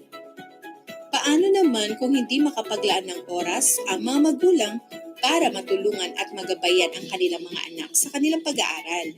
Para sa mga mag-aaral na walang gumagabay sa kanilang pag-aaral, may mga guro o cluster learning facilitator na bibisita sa mga bahay habang sinusunod ang protocol ng social distancing. Basta't gawing bukas ang ugnayan sa guro sa pamamagitan ng text messages, phone or live chats o iba pang paraan ng komunikasyon upang sila'y magabayan at matulungan. Sino ang maaaring tumulong sa pag-aaral ng mga mag-aaral? Kung walang guro, maaaring sino mang membro ng pamilya at iba pang stakeholder na nasa komunidad o mga sinanay bilang tagapagdaloy ang maaaring tumulong sa pag-aaral ng mga mag-aaral. Sino ang magtatakda ng schedule ng mga mag-aaral? Ihahanda po ng paaralan ang weekly home learning plan at class program, alinsunod sa iminungkahing screen time para sa mga mag-aaral. Gagamit ba ng iisang format ang guro sa paglalahad ng kanyang paksa? Ganito po ang kasagutan dyan. Maaaring ilahad ng guro ang kanyang mga paksa sa iba't ibang format batay sa kakayahan ng mag-aaral upang matugunan ang diverse learning profile ng mga mag-aaral batay sa kanilang pananaw at pangunawa ng impormasyon. At yan po ang mga katanungan at kasagutan hinggil sa usaping pang-edukasyon para sa panorang taong 2020-2021. Muli, ito po si Teacher Rocky. Maraming salamat. Nawa ang video ito ay nakatulong sa ating lahat. Sama-sama po tayo sa pagpapatupad nito at sama-sama rin tayo sa pagsulong ng edu-kalidad.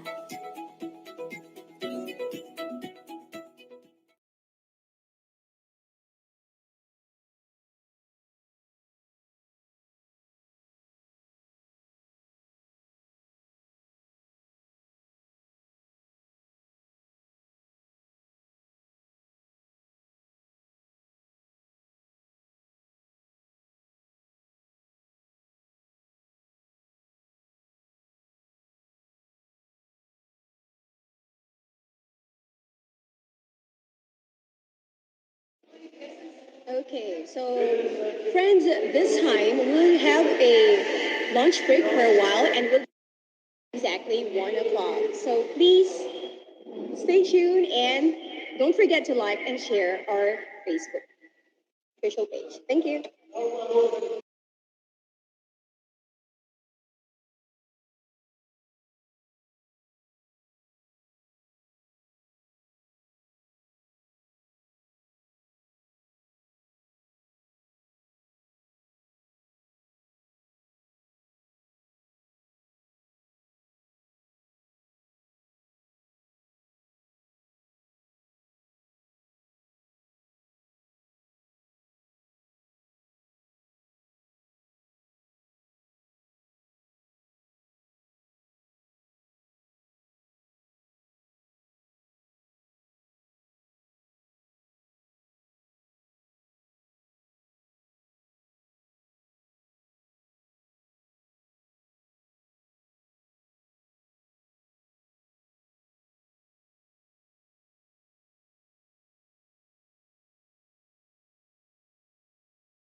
Ako ito.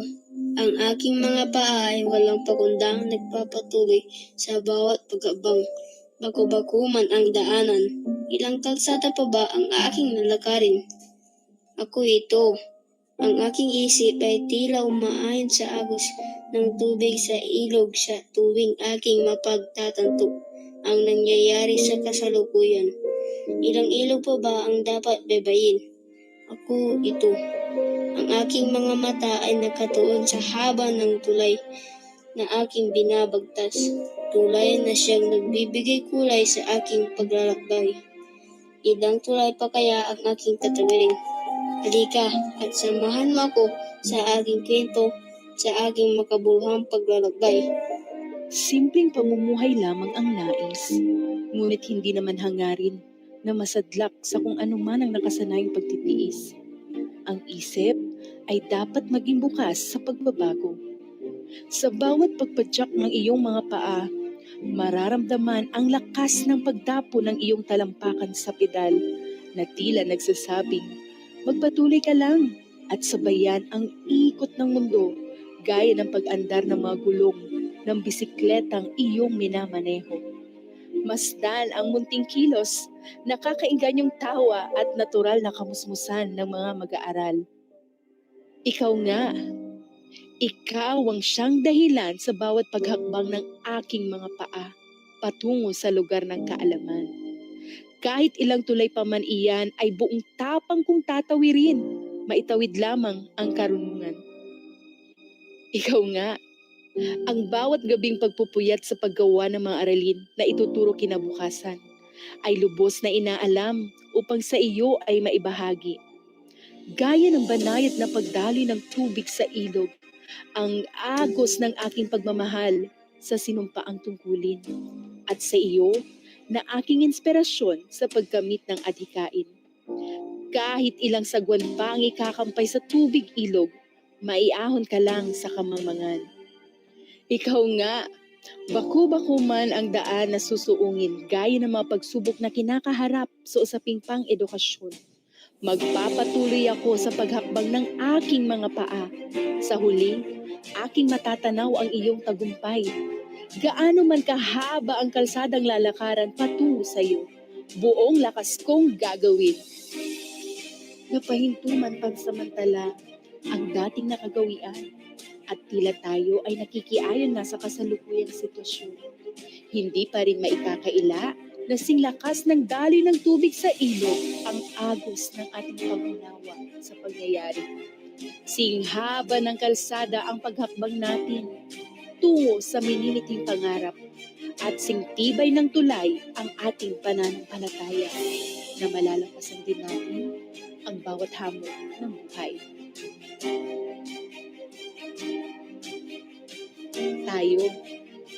Tayo ang magpapatuloy ng ating kwento. Tayo ang bubuo sa ating mga pangarap. Tulad ng tubig sa ilog, malinaw ang ating itiin. Tulad ng kalsada, malayo pa ang ating lalakbayin. Tulad ng tulay, matibay ang ating pundasyon na siyang gagabay sa ating pagtawid tungo sa matagumpay na pagsulong ng edukasyon.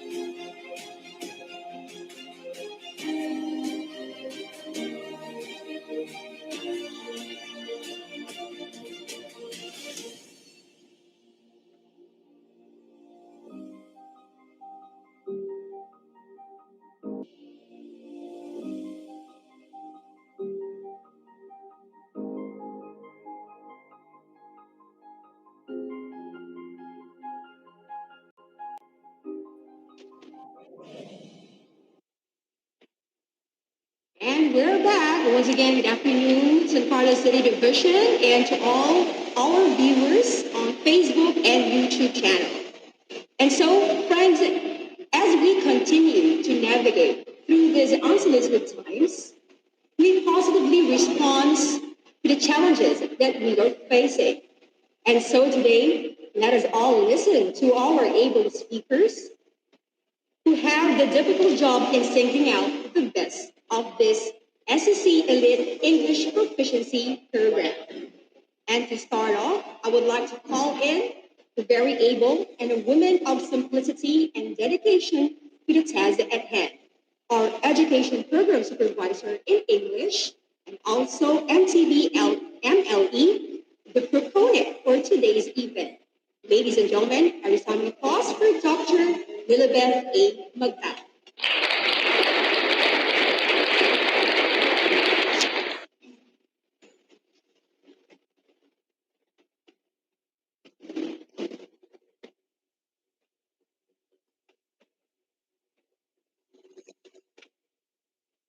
So good afternoon, everyone. Before I start with the orientation proper, I would like to greet, of course, our Schools Division Superintendent, Dr.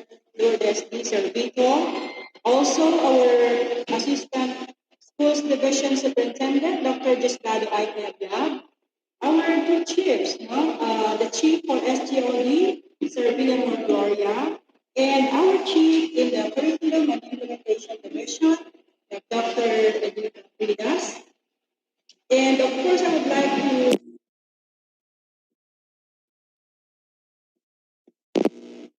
and the most important participants I think for this afternoon are our teachers. So marami pa ba tayong teachers na naka-join na for this afternoon session?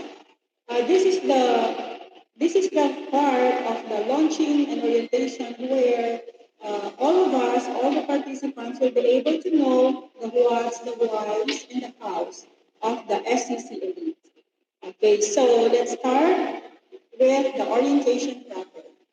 So let's review the meaning of SCC-ELITE. So everybody in San Carlos City should know what SCC-ELITE is. No? It's an acronym that stands for, you've seen this in the video, and this was mentioned a number of times this morning. So SCC-ELITE refers to San Carlos City early literacy instruction trends and essentials. Okay, so this is a reading, this is actually an English proficiency program, which is anchored on the reading recovery program by Marine. So let's now start. Let us show the slides now. Okay, so what is reading recovery program? As I've said a while back, baka sabihin niyo, bakit reading recovery? This is SCC-ELITE. Of course, our SCC-ELITE is anchored on the reading recovery program by or developed by Dr. Mary Clay, who is an education psychologist from New Zealand.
Sir Norman, Rahel. Sir Norman.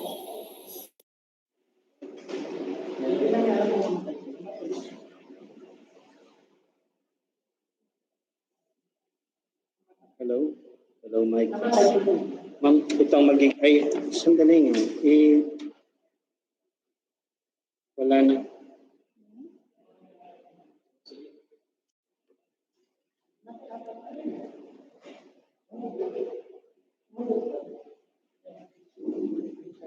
Ibalik ko tong pa na, yung, ipakwan nga sir, hindi ko,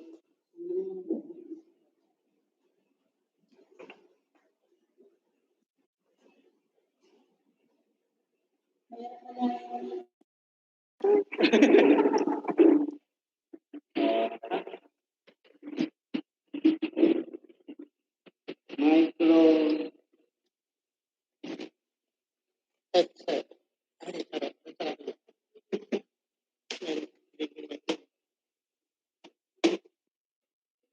hello, sandali nga. Hindi naman ako napapan.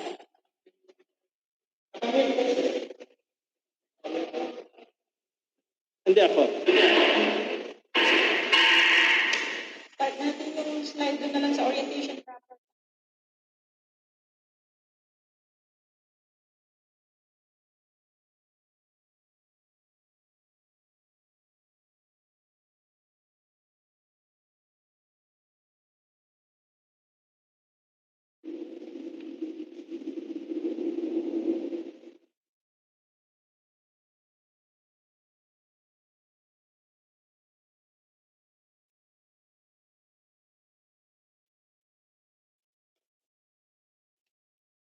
Okay, so we're back. Sorry about that. We just had a little technical difficulty, but we're back. Okay, so let's proceed. Let us continue with the orientation proper. So let's show the presentation, please.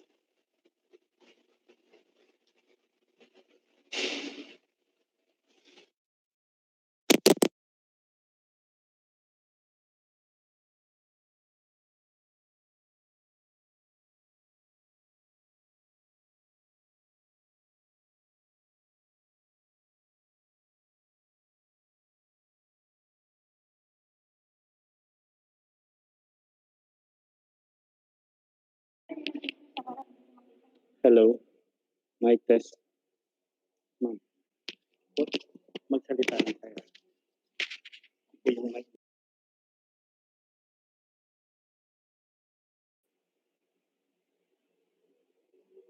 So, can we start now?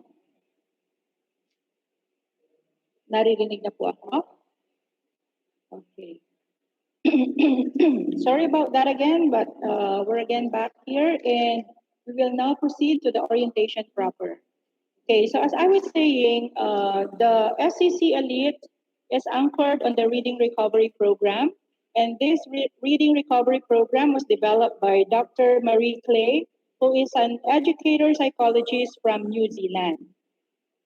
Okay, so how did this Reading Recovery Program come about? So it was undertaken on an 8-year research to be used by the educational system of New Zealand to reduce its schools' reading difficulties, particularly during the children's first year of reading instruction.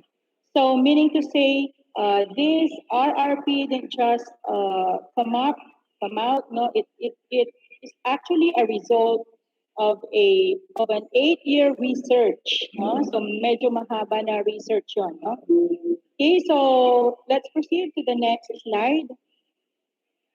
This is Marie Clay. No? On your screen is Dr. Marie Clay, and she's telling us that if the child is not able to read at once, if the child cannot really cope up with classroom instruction, if the child is performing far beyond or far behind the other learners in the class, we don't have any right to say that that child, that the case of that child is hopeless or that child is hopeless. We don't have any right to say that that child is stupid because Dr. Marie Clay said that if children are apparently unable to learn, we should assume that we have not as yet found the right way to teach them. So what this quotation is telling us is that it's us teachers who are going or should adjust our style so that the children will really learn effectively from us, from the instruction that we give them. So we will try to look for strategies and teaching techniques that will be appropriate for our children in the class. So this is considering the fact that there is, of course, there exists individual differences inside our classroom. And even in a what do you call this, homogeneous class, there still is what we call uniqueness, no, in every child. So there's still diversity inside the class. So as teachers, we should know how to adjust our teaching techniques. Okay, what else do we have to know about the reading recovery program? Okay, so the RRP believes that failure in reading can be reduced only by early detection of difficulties and early intervention, but it is not a prescriptive program. So what is the meaning of this? No? So RRP is considered as an early intervention. Why do we say that? Because as what the name of the program entails, no, it's early literacy. So apparently it happens in the first key stage. No? If we try to look at the curriculum, this ideally happens in the first key stage, that is kindergarten to grade 3. Okay, it says here, but it's not a prescriptive program. So why should we do it after all? It's not a prescriptive program. No? So ang ibig sabihin lang po nito, we could make some adjustments, a little modification. So in San Carlos, what we're going to do is that we will adopt the procedure of the reading recovery program by Marie Clay, but we're going to do a little adjustment in a manner that we're not going to deal only with kinder to grade 3 pupils, but we're going to also use or adapt the procedure for children in the higher grades, no? For those who really need the intervention. So yun po yun. So our audience this afternoon are only, as the memo said, our audience is just limited to kindergarten to grade 3, but eventually this program will also be adapted in the higher grades. You will see later that one of our researchers did a research in grade 6. Okay, so let's proceed. So I tried to design the slides this way so that the audience will be able to remember the key points, no? So I would like, especially the grade kindergarten to grade 3 teachers, to remember these essential points or key messages. So I just summarized this in 3 and 2. Ano ba yung 3 and 2? The power of 3 and the power of 2. Okay, so for the program requirements, here are the 3 program requirements. Number 1, close observation. So the reading recovery program makes use of close observation. What does this mean? Observation lang ba? No, this is the first step in reading recovery program. So as we have said a while back, this is an early intervention. Why? Because right after the first year of formal instruction, meaning to say, pagkatapos ng kinder, mag-uumpisa na yung treatment. Okay? Mag-uumpisa na yung intervention. So what happens in kindergarten? Anong mangyayari? So what do the kindergarten teachers really do or actually do? Okay, so close observation. So we try to observe how the children, how our kindergarten children react to print. Ano pa yung ginagawa natin sa kinder? Di ba sa kinder mayroon yung sa tinatawag nating blocks of time, mayroong story reading, may book reading. So there, in that part or during that time, we are actually training the pupils on book and print knowledge. Okay, so as we do that in kindergarten, we try to observe the reactions of the children on print, how they work on print. Okay? So how do we do this? Tignan natin kung tama ba yung ginagawa natin ng mga kindergarten teachers. How do we do story reading to our children? How do we do read aloud, no, to our students? How do we do shared reading to our students? So yung block of time na yon, which is intended for story reading, we don't really leave the children behind. No, the teacher is with them, of course. So when we do read aloud or shared reading, of course we do previewing, right? So we introduce the author, we introduce the illustrator, we try to make our students our learners look at the front cover, what they see on the cover, what has that to do with the story, and then we try to ask them to predict what the story is all about. And still part of the previewing is we turn the pages, we flip the pages, and try to make our learners look at the look at the drawings or illustrations, because from the illustrations they'll get the meaning of the story. And then after that, then you read the story together. So yun po, when we do that in kindergarten and all other things that we do in relation to reading, we try to observe. Mayroon po tayong gagamitin na observation tool, which is also in the book of Marie Clay. Siguro, we just need to do a little contextualization of that, pero we will not deviate much from it. Huh? Okay, so in kindergarten, what does the curriculum say? What does the K to 12 curriculum say? Our expectation for kindergarten children is that by the end of that year, they should have mastered letter names and letter sounds. No? That's all that we need to make them master. Yung letter names dapat ma-match nila sa letter sound.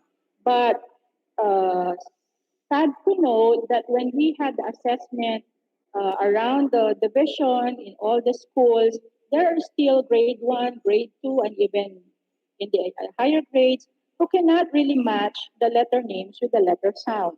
No?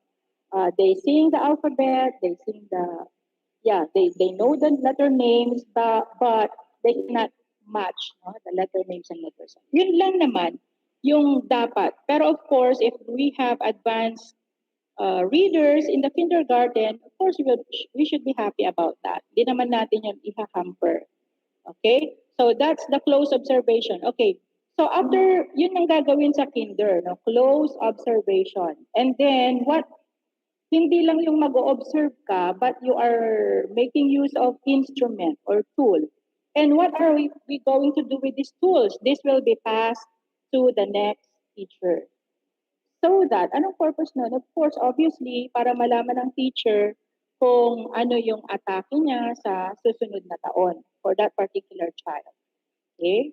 So, number 2 requirement, systematic recording of the child's reading behavior. This starts in kindergarten.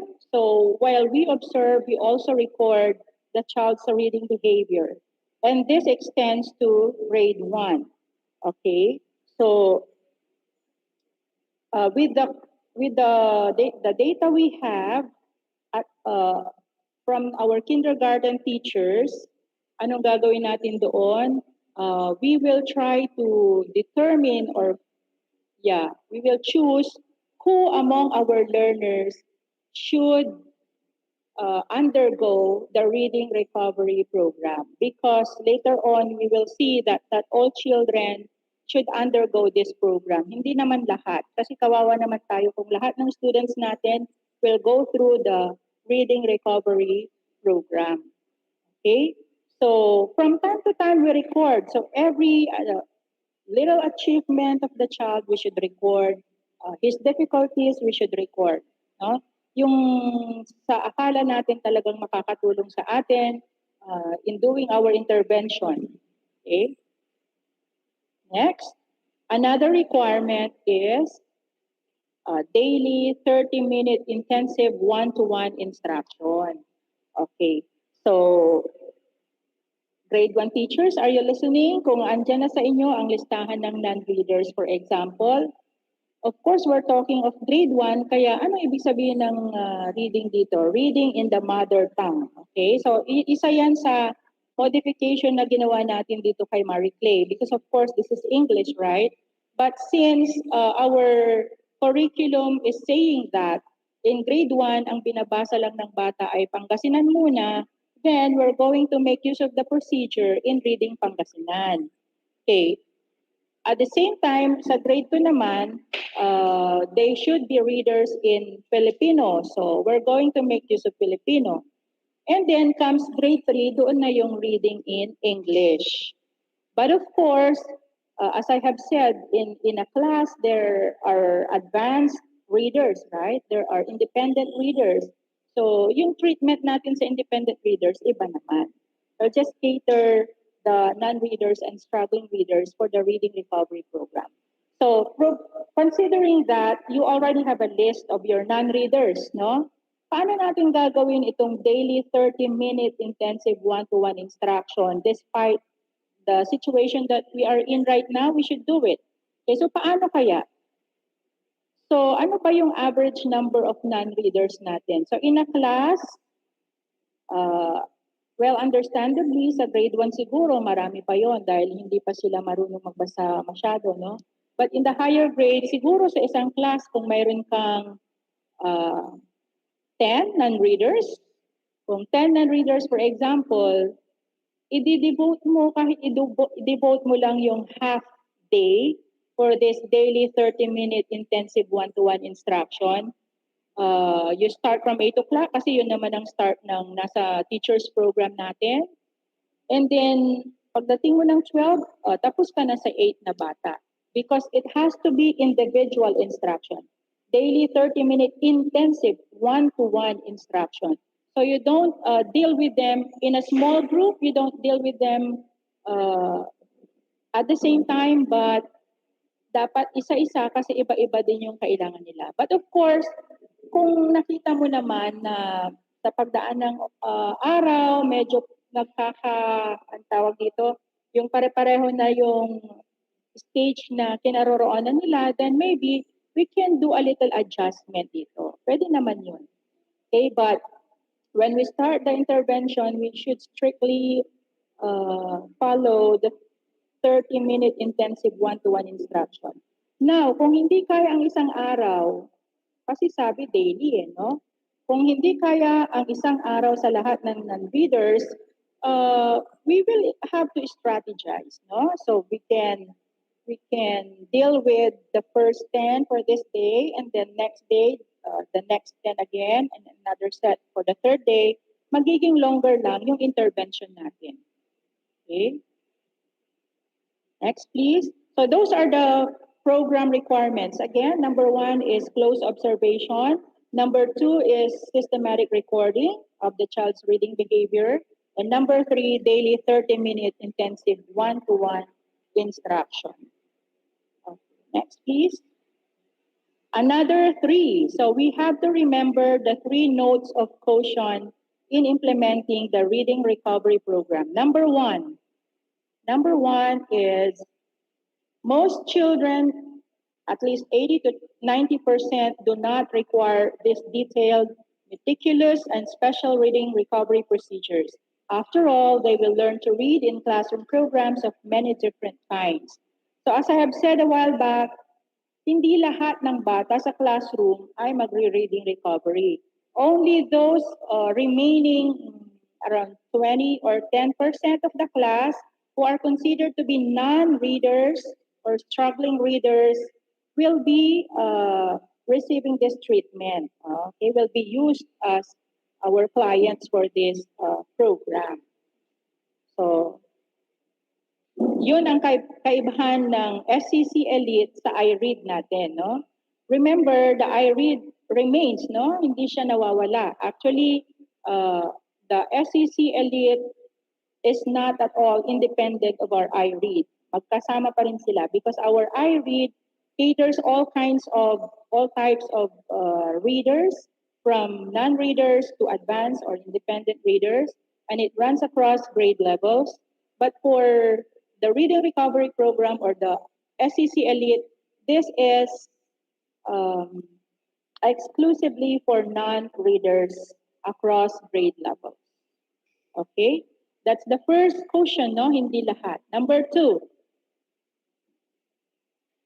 Number two, the RRP can be used with children from any kind of classroom program and in a brief period of help, supplementary to the ongoing activities of the classroom. It brings the hardest to teach children to a level where they can be full participants in that classroom program. So, pwede siyang pull out, no? Ipo-pull out natin yung hardest to teach children and they will be given special instruction or tutorial or whatever that they need. Depende sa kailangan ng bata. Okay, so if you have questions, just type in sa chat box para later on we can address your questions, no? Kasi this is a new program. Maybe we have a lot of questions, no? Kung ano yung how is it going to be implemented? So pagtutulungan nating sagutin 'yan. So you can write your comments or your questions in the chat box and we'll deal with them later on. Okay, so as I was saying, this is an early intervention, no? Kaya, when the child, for example, is not able to read in grade 1, he is given a second chance to become reader through this reading recovery. Bakit natin ito ginagawa? Because yung early detection, yung sinabi kanina sa launching, yung early detection and early intervention will prevent the development of a pattern of reading failure. Okay? So, right after the first year of formal instruction, we try to detect who are the students or learners who need help so that their learning difficulties will not habituate, into a pattern of reading failure. Okay, so this is the second quotient. Number 3, the reading recovery teachers need special training to make superbly sensitive decisions about how to interact with the responses of the hard-to-teach child. Okay, that is why after this orientation, this is just the start because this is a general orientation. After this, we're going to schedule by district, no? Orientation by district. And that will maybe address yung concerns natin sa kanya-kanya nating area. Okay.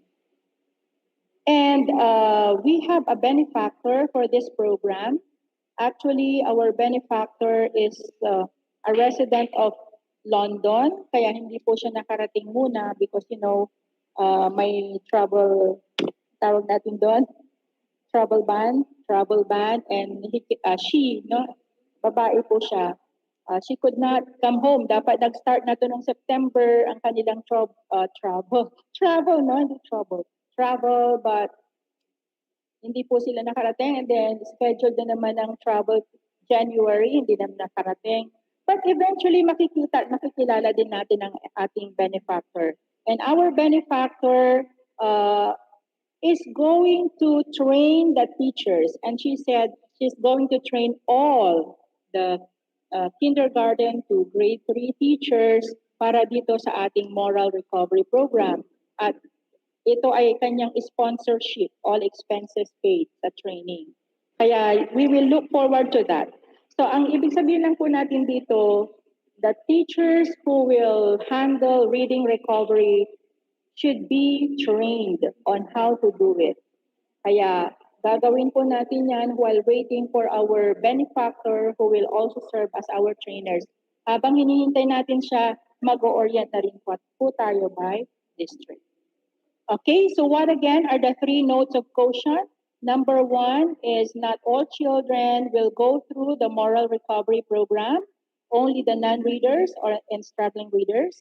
Yun po ang tandaan natin. Another is it brings the hardest to teach children to level where they can be full participants. Meaning to say, hindi natin po siya bibitawan, hindi natin bibitawan ng bata until such time that the child can catch up with the rest of the class. Okay? And number 3, the teacher should be trained. So those are the 3 notes of quotient that we should always bear in mind. Okay, next. So, ito yung power of two naman. What are the two assumptions of the reading recovery? Number one, okay, this is a program for a child having difficulty learning to read, which should be based on a detailed observation of that child as a reader and writer with particular attention to what the child can do. Okay, so binanggit ko na po ito kanina. I have mentioned that our observation, parang magkakaroon po tayo ng, alam na natin to yung mga dating teachers na, we have anecdotal records, parang. And then this observation tool na kukunin natin sa book ni Marie Clay, this will also be passed to the next teacher. Because how are we going to deal with students if we don't know the background of the student in line with, yung reading ability niya?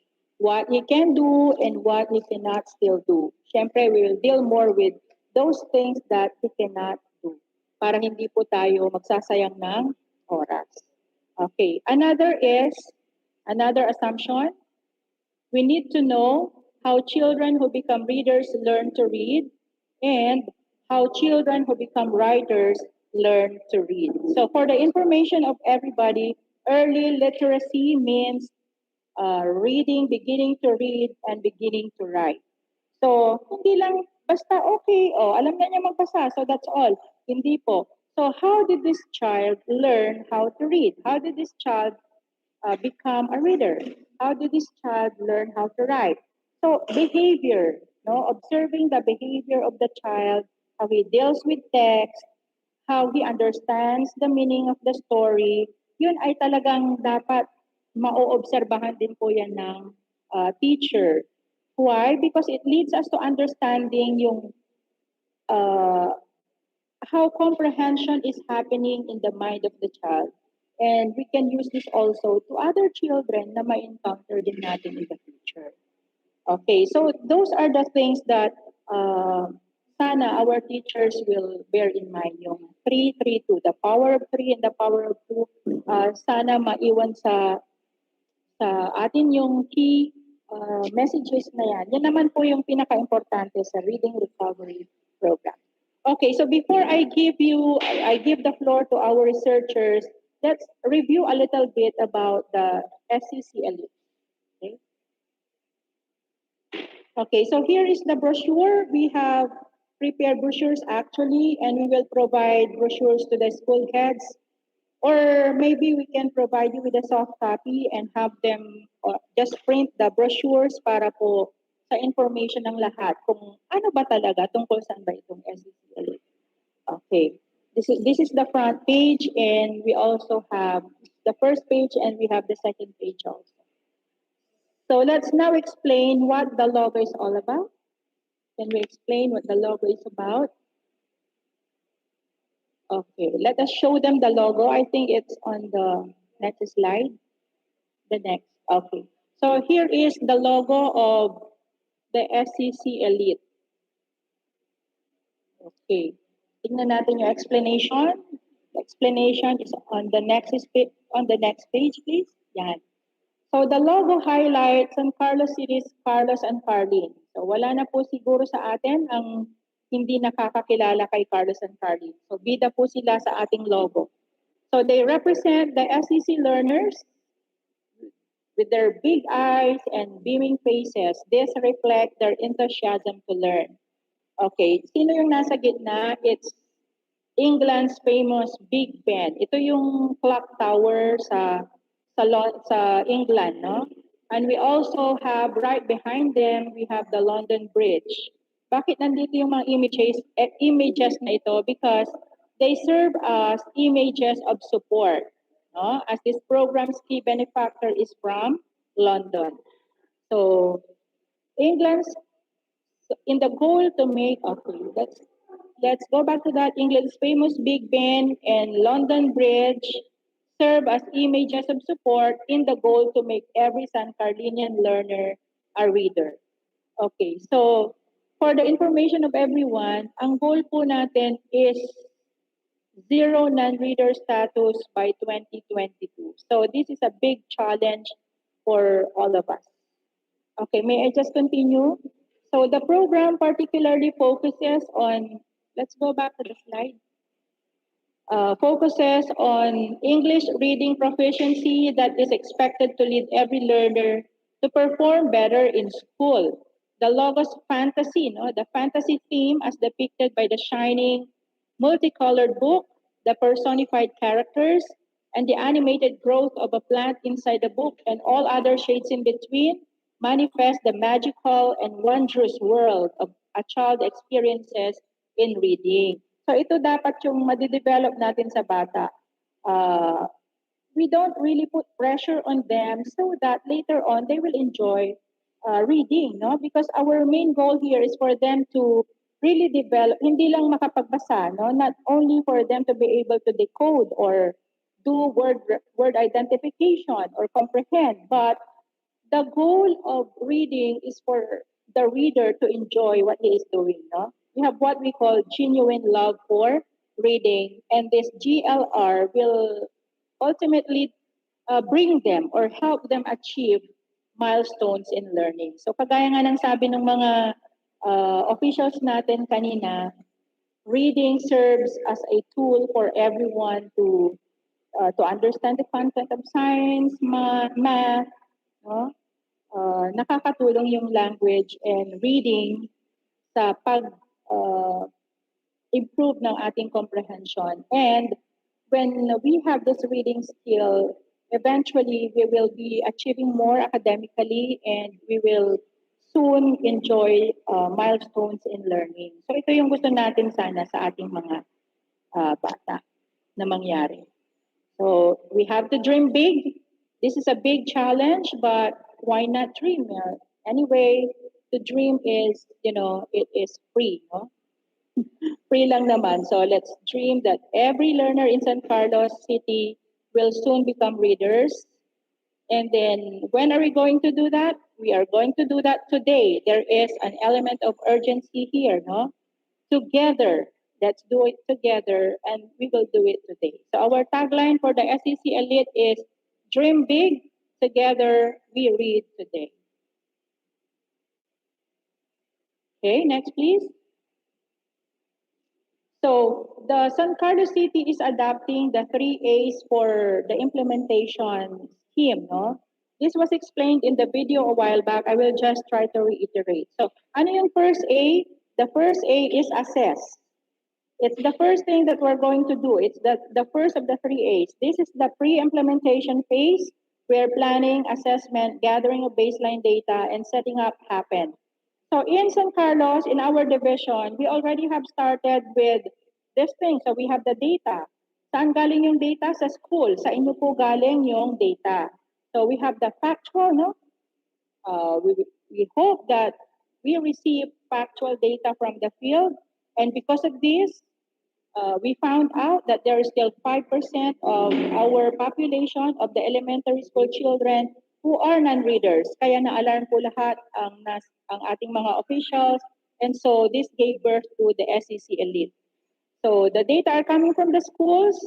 And also somehow, we also got data from the assessments that we have been conducting when we are going around. Because for the iRead, we went around for twice already, 10 days each trip. 10 days in 2019, another 10 days in 2020. And the data that we gathered are really helping us develop materials and, in our planning for our subsequent actions. And at the same time, at this point, we already have researchers in the field. Meron na po tayong dalawa. One is doing a research in grade 3. Am I right? Grade 3. And another researcher is doing it in grade 6. Later on, you will meet them and you will learn kung asa na po yung progress. They will present to us their progress report, no, in line with their research. Okay, the second of these 3 A's is the act. This is the implementation phase where the intervention happens. This is the stage when the reading recovery procedures are done intensively. So andito na po yung 3 program requirements na nabanggit natin kanina: observation, recording of behavior, and then tutoring or instruction. So that's the very meat of our uh, intervention. Ito yung napaka-crucial na part. Okay? And then the third of the three A's is the achieve. This is the post-implementation phase when evaluation of the implementation is done. On this phase, the impact of the program is measured, and it is expected that during this phase, the intervention strength and points for improvement will surface. The planning stage of subsequent actions also happens on this stage. And in the explainer video, tama ba? That we showed you this morning, it tells us that monitoring happens from assess to act to achieve. Why do we have to do monitoring? It's initial progress and year-end or final monitoring. This is to ensure that technical assistance is given to the teachers in the field. So when we start the moral recovery program or the SCC-ELITE, you are free, no? The teachers are free to ask for assistance from the school heads, PSDS, from the supervisors, from the division officials. No? So we will work on this together. Sabi nga, dream big, together we read today. So yan ang mantra po natin. We will be working together. All teachers will be reading teachers. Okay? And is that all?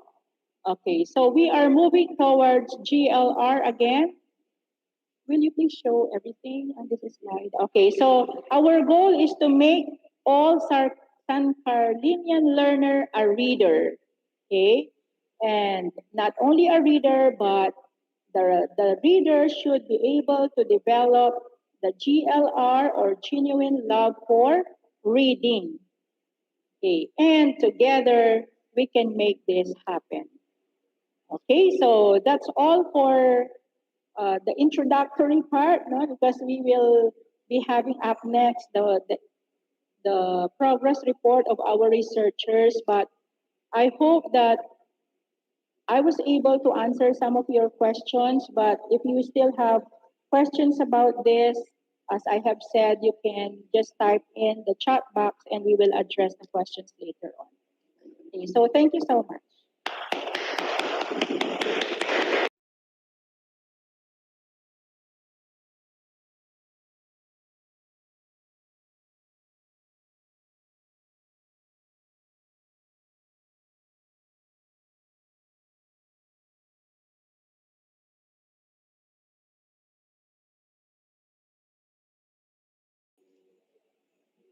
Okay, so thank you very much, Dr. Lilibeth A. Magtang, and we're so grateful and appreciative for the clarity of expression in this program. Friends, the initiatives done by the San Carlos City Division is to ensure that the implementation of the program should give reliable impact and outcome so as sustainability remains. And so join me in welcoming one of our researchers of this program, Master Teacher 1 from Panguloan Elementary School. And to elaborate more on this, ladies and gentlemen, we'd like to call in Ms. Maricel C. de Guzman.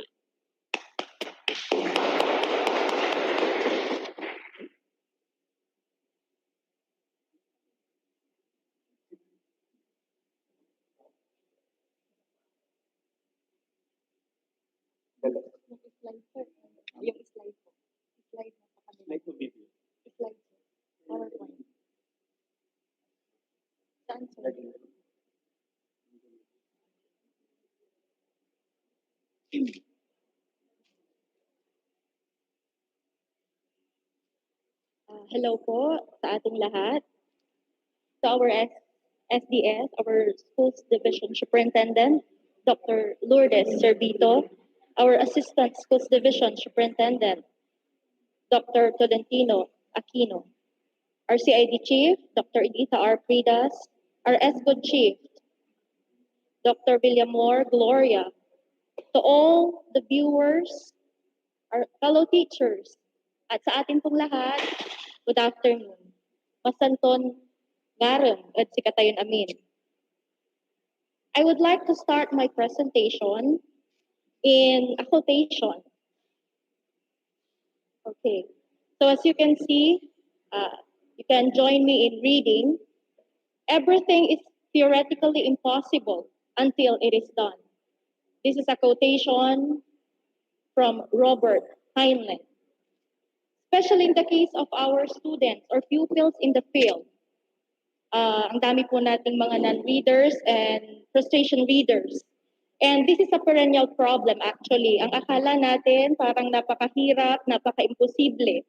Pero kung titignan natin, meron at mayroong paraan at meron tayong magagawa for this, to reach out these children. Word recognition skills has been one of the challenges of the teachers in the fields, especially in Panguloan Elementary School, particularly in the grade 3 level. Several learners are having difficulty in word recognition, which makes reading and comprehension hard for them. It is indeed an urgent need to reach out these learners, especially in this new normal set up in our educational system. I am so thankful to our SDS, Madam Lourdes Servito, for giving me the opportunity to address this perennial problem. Sinabi kong perennial because parang napakatagal na problema natin, and until now, we are still experiencing non-reader and frustration readers in our classrooms.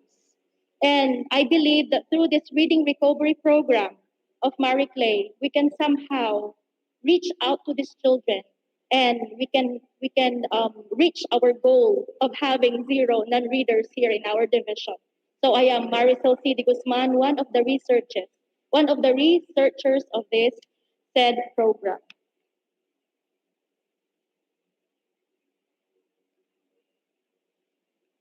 So the title of the research or the action research that I am doing is enhancing the word recognition skills of grade 3 learners using the Marie Clay tutorial session on reading recovery program in Panguloan Elementary School.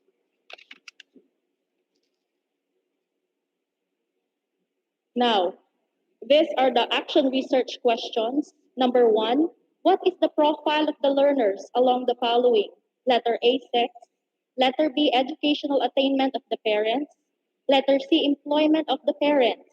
Letter D, average monthly family income. And letter E, number of siblings under schooling.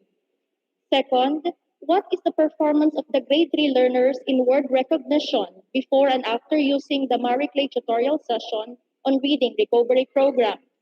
Third, is there a significant difference in the performance of the learners before and after using the Marie Clay tutorial session on reading recovery program?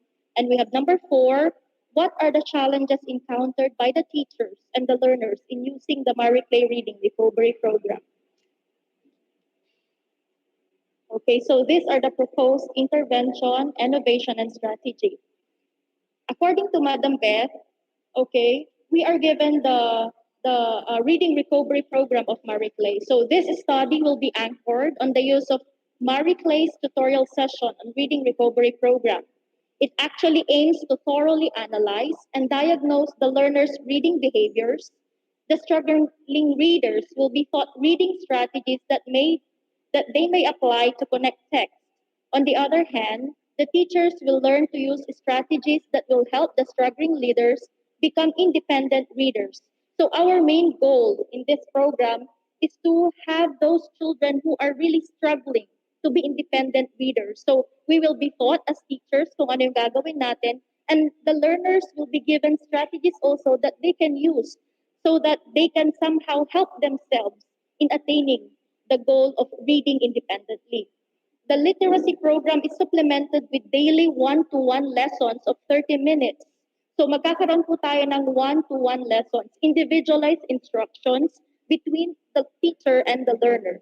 The series of lessons run for 12 to 20 weeks with a specially trained teacher. And this 12 to 20 weeks, depende pa rin po ito doon sa phase ng bata kung gaano siya kabilis or gaano siya kabagal doon sa ating program process.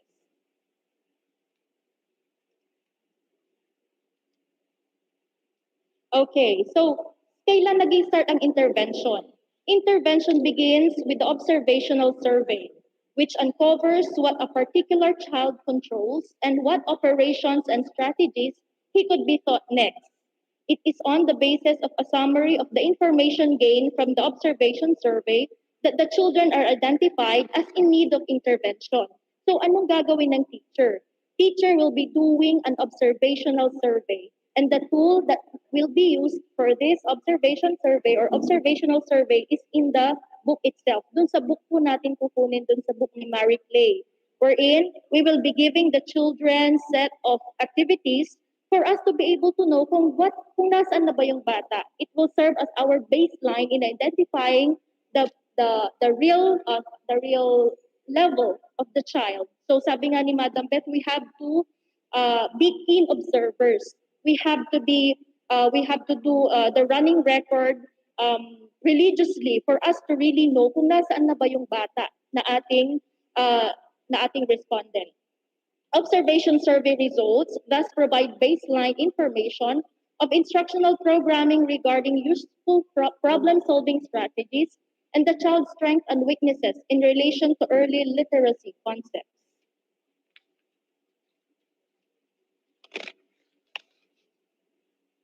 Okay, so to start with, dun sa initial 2 weeks, what will the teacher do? Okay, the teacher will work with the child on what he already knows in reading or in writing in order to build rapport and confidence, find a readable text, build fluency, encourage writing, and gather baseline data. Ito po yung gagawin natin. We have to gather baseline data for us to start. Okay? Clay refers to this time as roaming around the known. Doon tayo mag-start dun sa alam ng bata. Hindi po tayo mag-start dun sa hindi alam ng bata kasi mas mahirapan yung bata, mas madi-discourage siya kasi hindi niya alam yung sinasabi natin sa kanya. So we have to learn where to start by having a baseline. At yun po yung gagawin natin sa ating survey. Okay, once this period of observation has occurred, it is time to move into active instruction.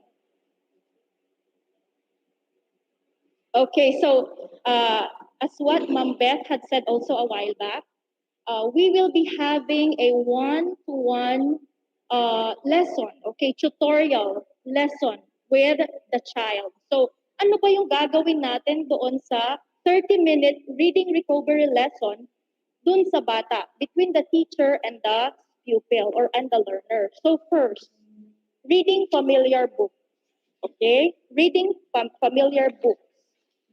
We will be the teacher will be providing at least 2 or more familiar books that are to be read by the teacher and the learner. Okay?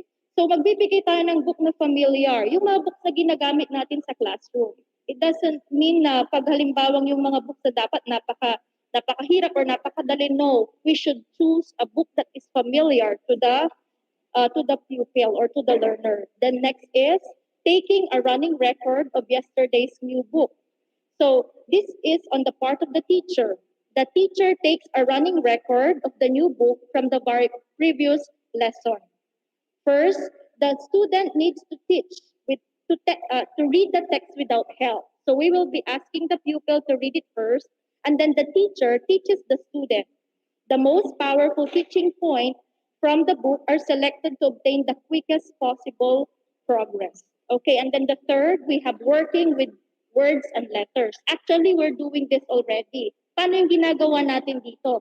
We are providing cutouts, yung mga letter cutouts or yung mga magnetic letters sa classroom. Di ba we are letting the children build words? For example, nagpapaspell tayo sa kanila, cat, and then they will be using the magnetic letters or the cutout letters. Pwede po natin gawin yon. Yun nga lang, dito po kay Marie Clay, nasa step-by-step process po. So, we can use that also in this tutorial lesson, okay? And then, the words na ating kukunin, dapat nandun din sa story na binasa ng bata. Okay, and then fourth, text writing. The child will be encouraged to write a story, a short story from the book that he read or the experiences that he could share na nandun din sa book na kanyang binasa. Okay, so he will be encouraged to write a story, reconstruct the cut-up story. I know we are doing this. Diba, we make sentences, di ba, dun sa cutouts. Tapos we are asking the children to sequence the story that is reconstructing the cut-up story. And at the end of the lesson, at the end of the 30-minute reading recovery lesson, we have to encourage the children to read a new book. Encourage po natin sila. And we know that the child can do that.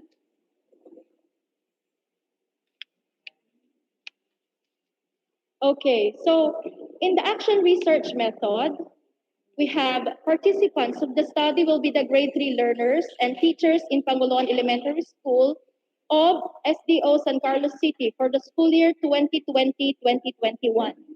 The study will be quasi-experimental in design since there are factors that cannot be controlled. Okay, a pretest will be given at the start of the study while a post-test will be given at the end of the study to measure the extent of learning or knowledge and skill acquisition of the learner. And the main data gathering instrument of this study is the Marie Clay Reading Recovery Program, which will be provided before and after the intervention.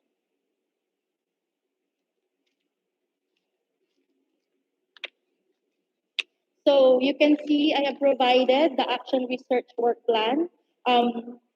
Ang action research po na ito ay na-conceptualize po last December. Actually, yung pagka-craft ng validated reading tool, yung mga questionnaires started last December until January. And at this moment po, we are in the phase of conducting the study. And that will be from January to March 2021 following the 12 to 20 weeks po na nasa program ni Marie Clay.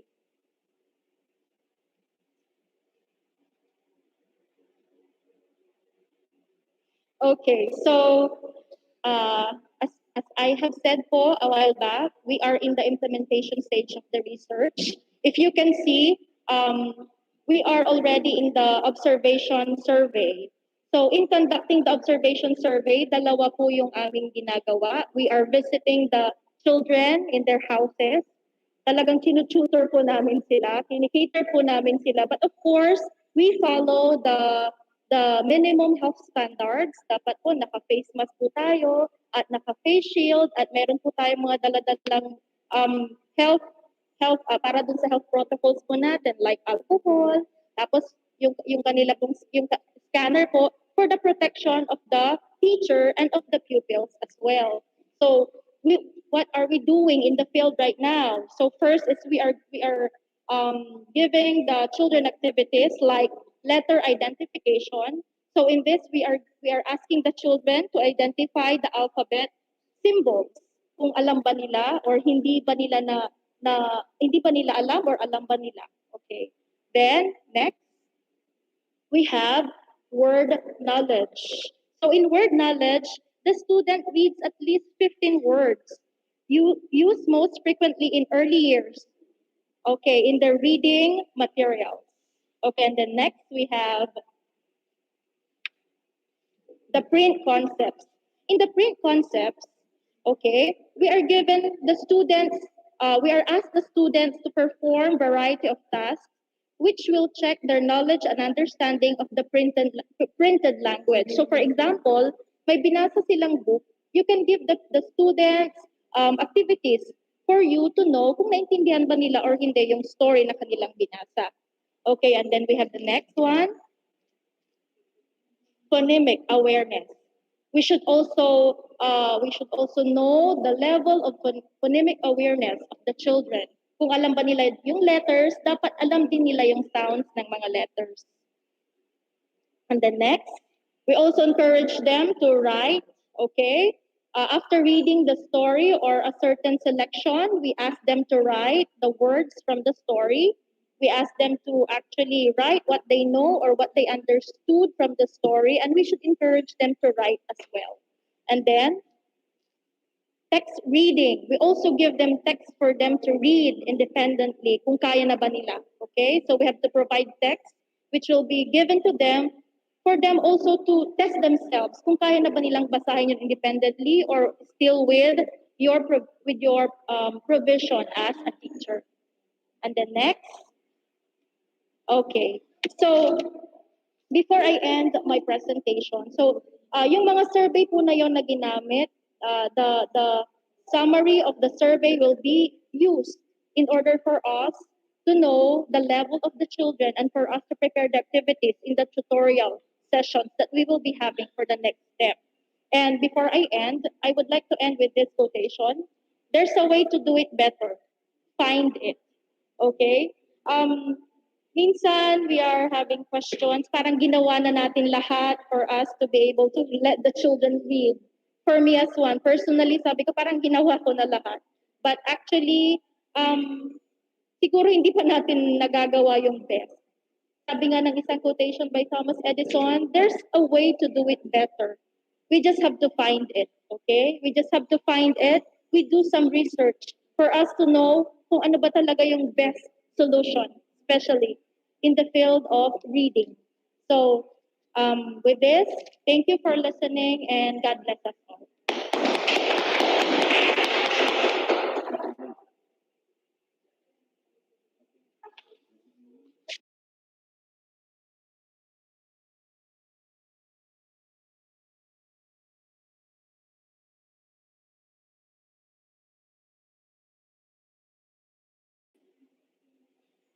Thank you very much, Ms. Marisol C. De Guzman from Master Teacher 1 from Panguloan Elementary School.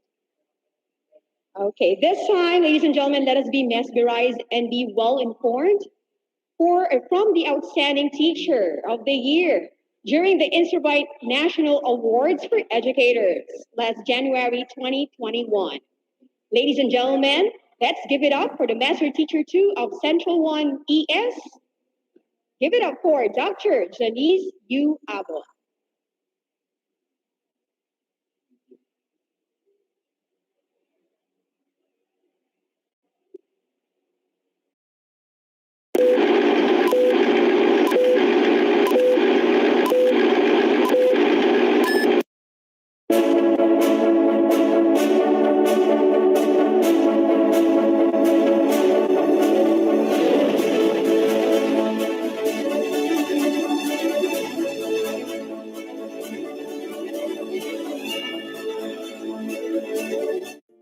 A healthy and wealthy day to all of you.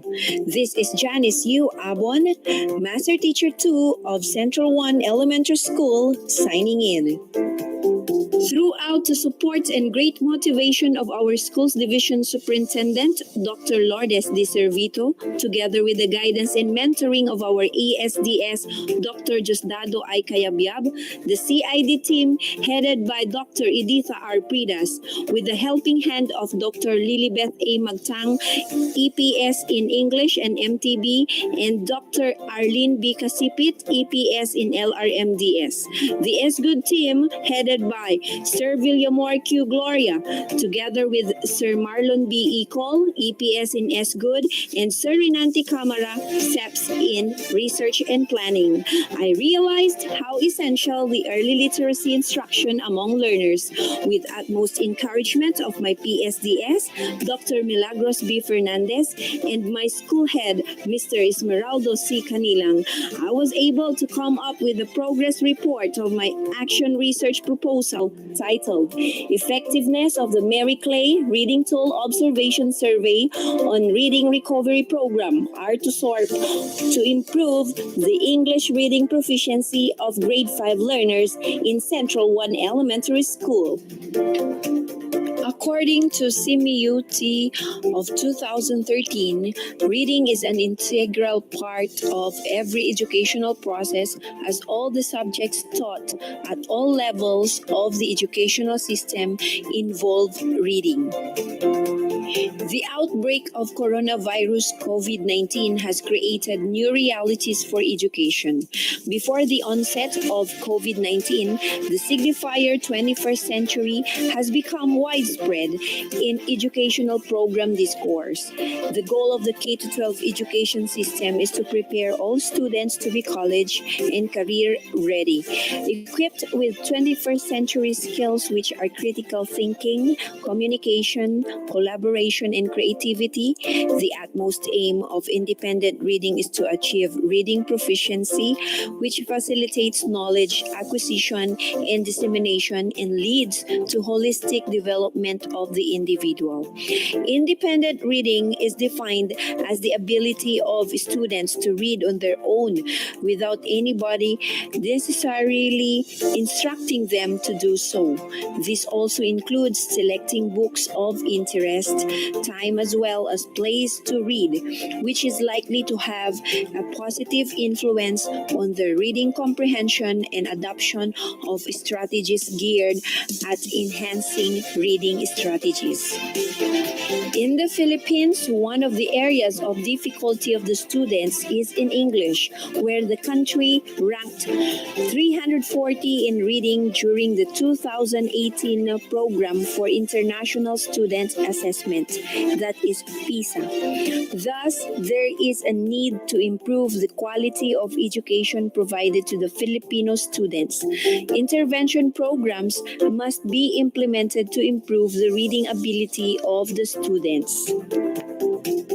Reading Recovery is an early intervention program designed by Mary M. Clay to assist children who are having difficulty learning to read and write. The Reading Recovery lesson follows a 30-minute framework of activities that are individually designed based on daily interpretation of student progress. Reading Recovery is an approach whose ideas can be incorporated into the classroom, especially with a small group work. Specifically, a Reading Recovery teacher works with each student for 30 minutes daily for one-on-one instruction for a duration of 12 to 20 weeks. Reading Recovery services are not a replacement of any classroom reading instruction. Reading Recovery is additional support in addition to the classroom reading curriculum. Reading Recovery was found to have positive effects on general reading achievement and potentially positive effects on alphabets, reading fluency, and comprehension for beginning readers. Reading without comprehension is like walking around in circle. It will not lead you anywhere. It is an important skill that is not acquired by guessing the meanings of words in a sentence or by skimming its content, but by understanding the context. The construction of the literacy processing system occurs when a learner is taught how to problem solve, link information, and transfer between letters, sounds, and structures to conceive meaning. That is according to Mary Clay of 2016. Here are the action research questions. What is the profile of the learners along the following? Sex, educational attainment of the parents, employment of the parents, average monthly family income, and number of siblings under schooling. Action research question number 2. What is the reading proficiency level of the learners in English during the pre-test using the Phil-Erie assessment tool? Number 3. What is the reading proficiency level of the learners in English during the post-test using the Mary Clay reading tool observation survey on reading recovery program? Number 4. Is there a significant difference in the reading proficiency level of the learners in English in the pre-test and post-test using Mary Clay reading tool observation survey on reading recovery program? Action research question number 5. Is there a significant difference in the reading proficiency level of the learners in English across profile variables? Number 6. What are the challenges encountered by the teachers using the Mary Clay reading tool observation survey on reading recovery program? Proposed Innovation, Intervention, and Strategy. Mary Clay Reading Tool Observation Survey on Reading Recovery Program. Mary Clay Artosorp has the following features. Letter identification. This portion of the Mary Clay assessment determines what letters the learner knows and can identify. Concepts about print. This section presents tasks which addresses a number of questions regarding reading and reading readiness skills and concepts. Word test. This section of the assessment has the learner identify a sample of the most frequent words found in text. The results will indicate to what extent the learner is familiar with common words, and along with the teacher's observations, determine the learner's reading level. Word reading. This section provides teachers with a snapshot of what words a child has learned. Hearing and recording sounds in words. This part allows the teacher to see how a learner goes about writing and is able to look closely at writing behaviors such as whether they are able to say words slowly, write words letter by letter, write words in sequential order, and form letters. Writing vocabulary. In this portion of the test, the teacher will ask the learner to write down all of the words he or she knows. The learner is limited to a maximum of 10 minutes. Again, the following features are letter identification, concepts about print, word test, word reading, hearing and recording sounds in words, and writing vocabulary. The proposed innovation, intervention, and strategy. Diagnostic survey. The researcher will administer the survey to each learner and will use the results when working with each learner individually. The tutoring session will include reading known stories, reading a story that was read one time the previous day, writing a story, working with a cut-up sentence, and reading with a small new book. The teacher, through blended instruction, will systematically record what the learner is doing, and these observations will form the basis for the next lesson. Most importantly, teachers will be trained in reading recovery procedures and in the theories and practices of effective reading instruction. It will also allow the learners to be equipped with useful problem-solving strategies and to help the learners continue to make progress in reading after the reading recovery program. Process of intervention. First, orientation of parents conducted. Next, orientation of learners through online. Distribution of reading materials from the familiar reading set and the cut-up story to reinforce the learner respondents learning with their parents. Another process done, distribution of reading materials. Tutoring session through blended instruction.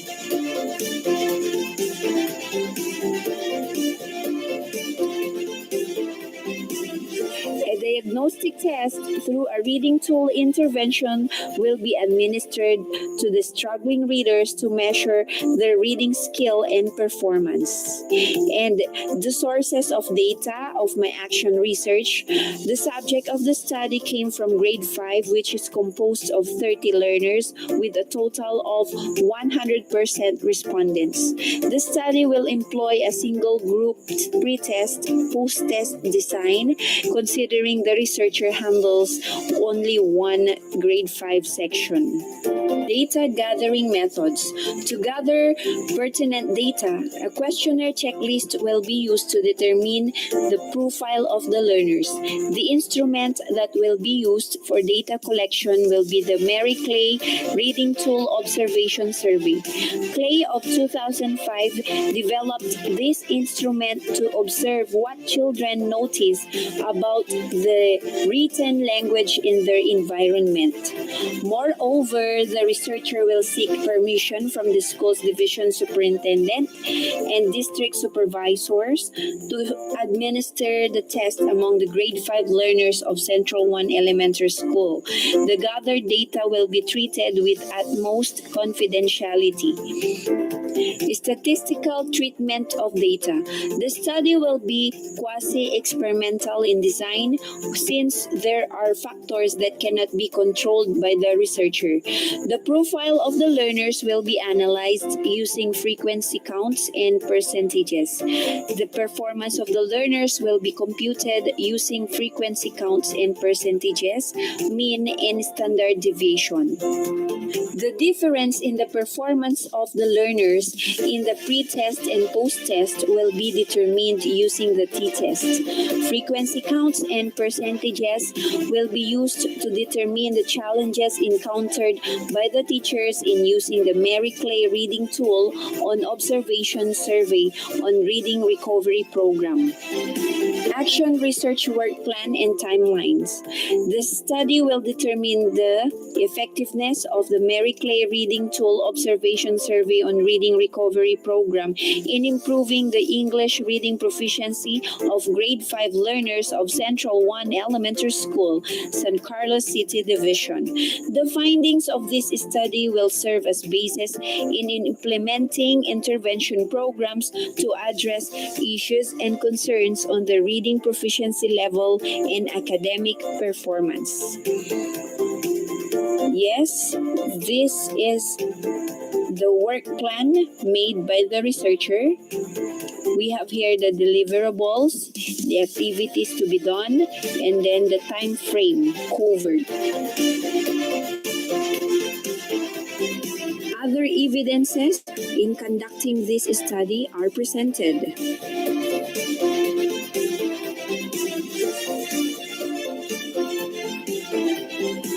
Set, height, babies, line 8, teen, herd, another, ocean, cleanness, Jenny, relief, this, love, busy, one, by, slowly, says, and friends, illustrated by David Ricker. Winter is fast approaching. Tom, Deb, Kate, and Sam are ready for the change in weather, but not Cloud. For Tom, marching band is over because the football season has finished.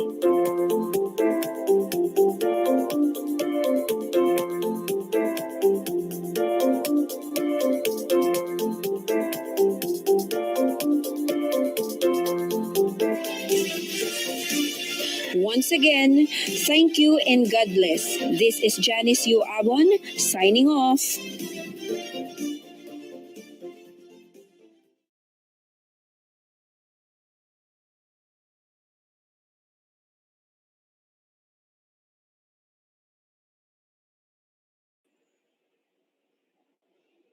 Wow, thank you and congratulations to our very able researchers. This time, may we ask our audience or our online viewers for any feedback or questions. Please write in your answers on the chat box down below.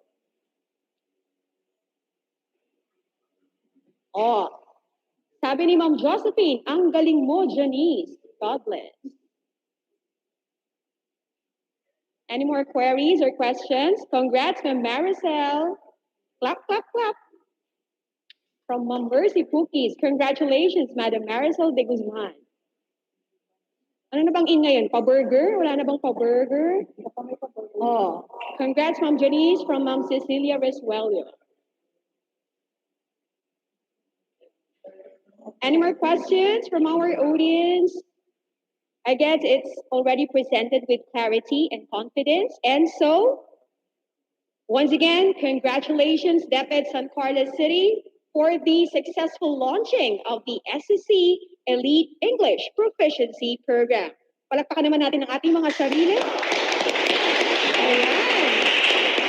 And of course, our gratitude goes out to the DepEd regional officials who were here earlier and the division officials. Of course, the Curriculum Implementation Division, headed by Dr. Edita R. Pridas, our Education Program Supervisor in English and MTBLE, of course, Ma'am Lilibeth Magtang, the outstanding researchers, Dr. Janice U. Abon and Ms. Marisol C. de Guzman.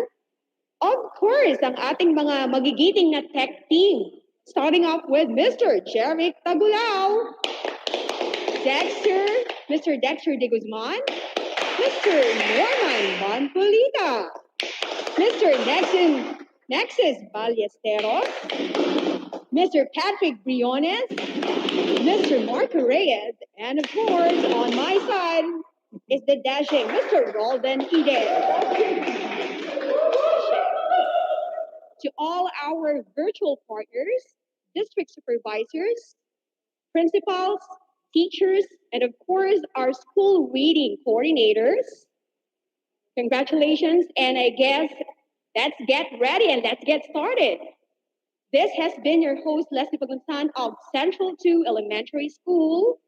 And before you log off, let's have a final look on the SCC-ELITE English Proficiency Program journey.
Books are a uniquely portable magic.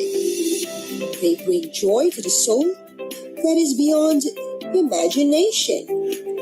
That is why we, in the Department of Education, take pride in our mission to bring every child to the realization of a universal dream.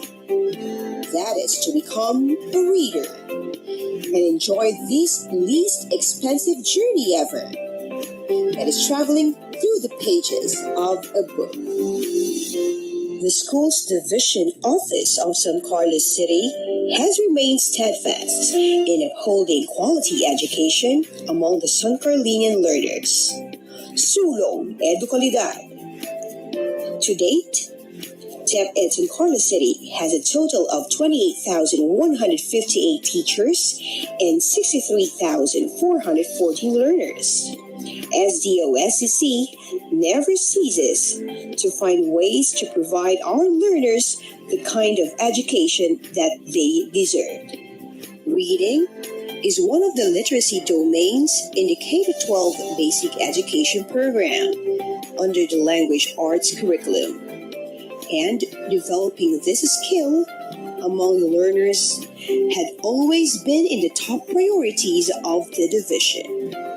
In support of the department's Every Child a Reader program, or ECHAR, with its many underlying strategic interventions, like the Early Language Literacy and Numeracy, or ELLN, the Poemals, a number of standardized assessments, like the Philippine Informal Reading Inventory, or PhilIRI, the Early Grades Reading Assessment, or EGRA, and the ELLNA.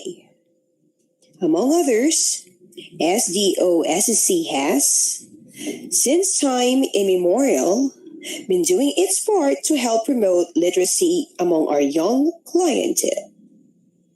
Despite school-based interventions, though we've been always alarmed by the low performance level of test takers in the National Achievement Test, or NAT, worse even in the locally developed tests. In 2018, the division initiated a reading program called Deep Eye Read, or the Intensified Intervention for Reading Enhancement and Advancement.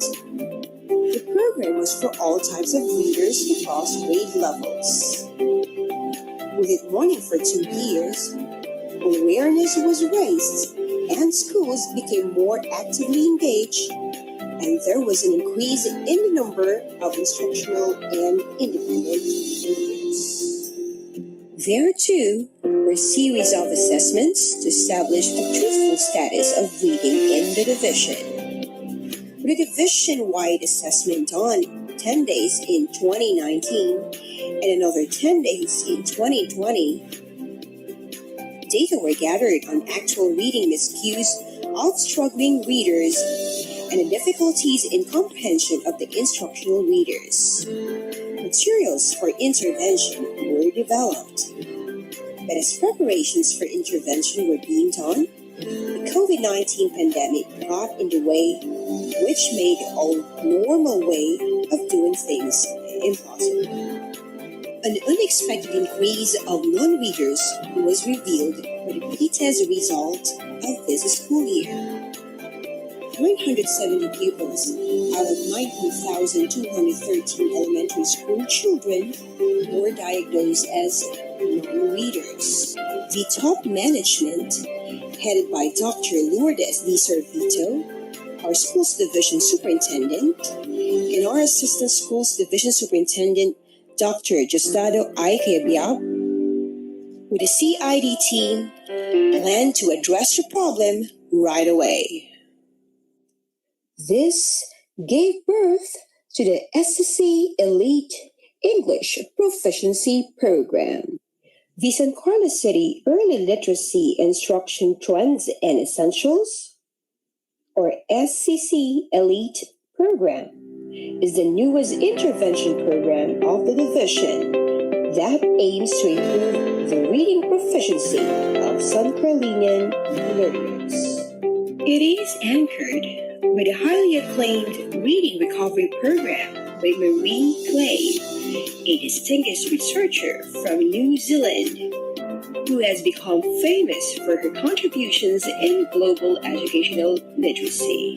The SCC-ELITE is an early intervention program that is anchored on the assumption that a child who struggles to learn to read and write can be helped with early intervention. For the details of the SCC-ELITE, go achieve a zero non-reader status by 2022. Target group: Kinder to grade 6 teachers and learners. Program starts February 2021. Key activities: reading assessments, researches, teacher trainings, intervention procedures, learning action cells, focus group discussions, technical assistance, and materials development. STO San Carlos City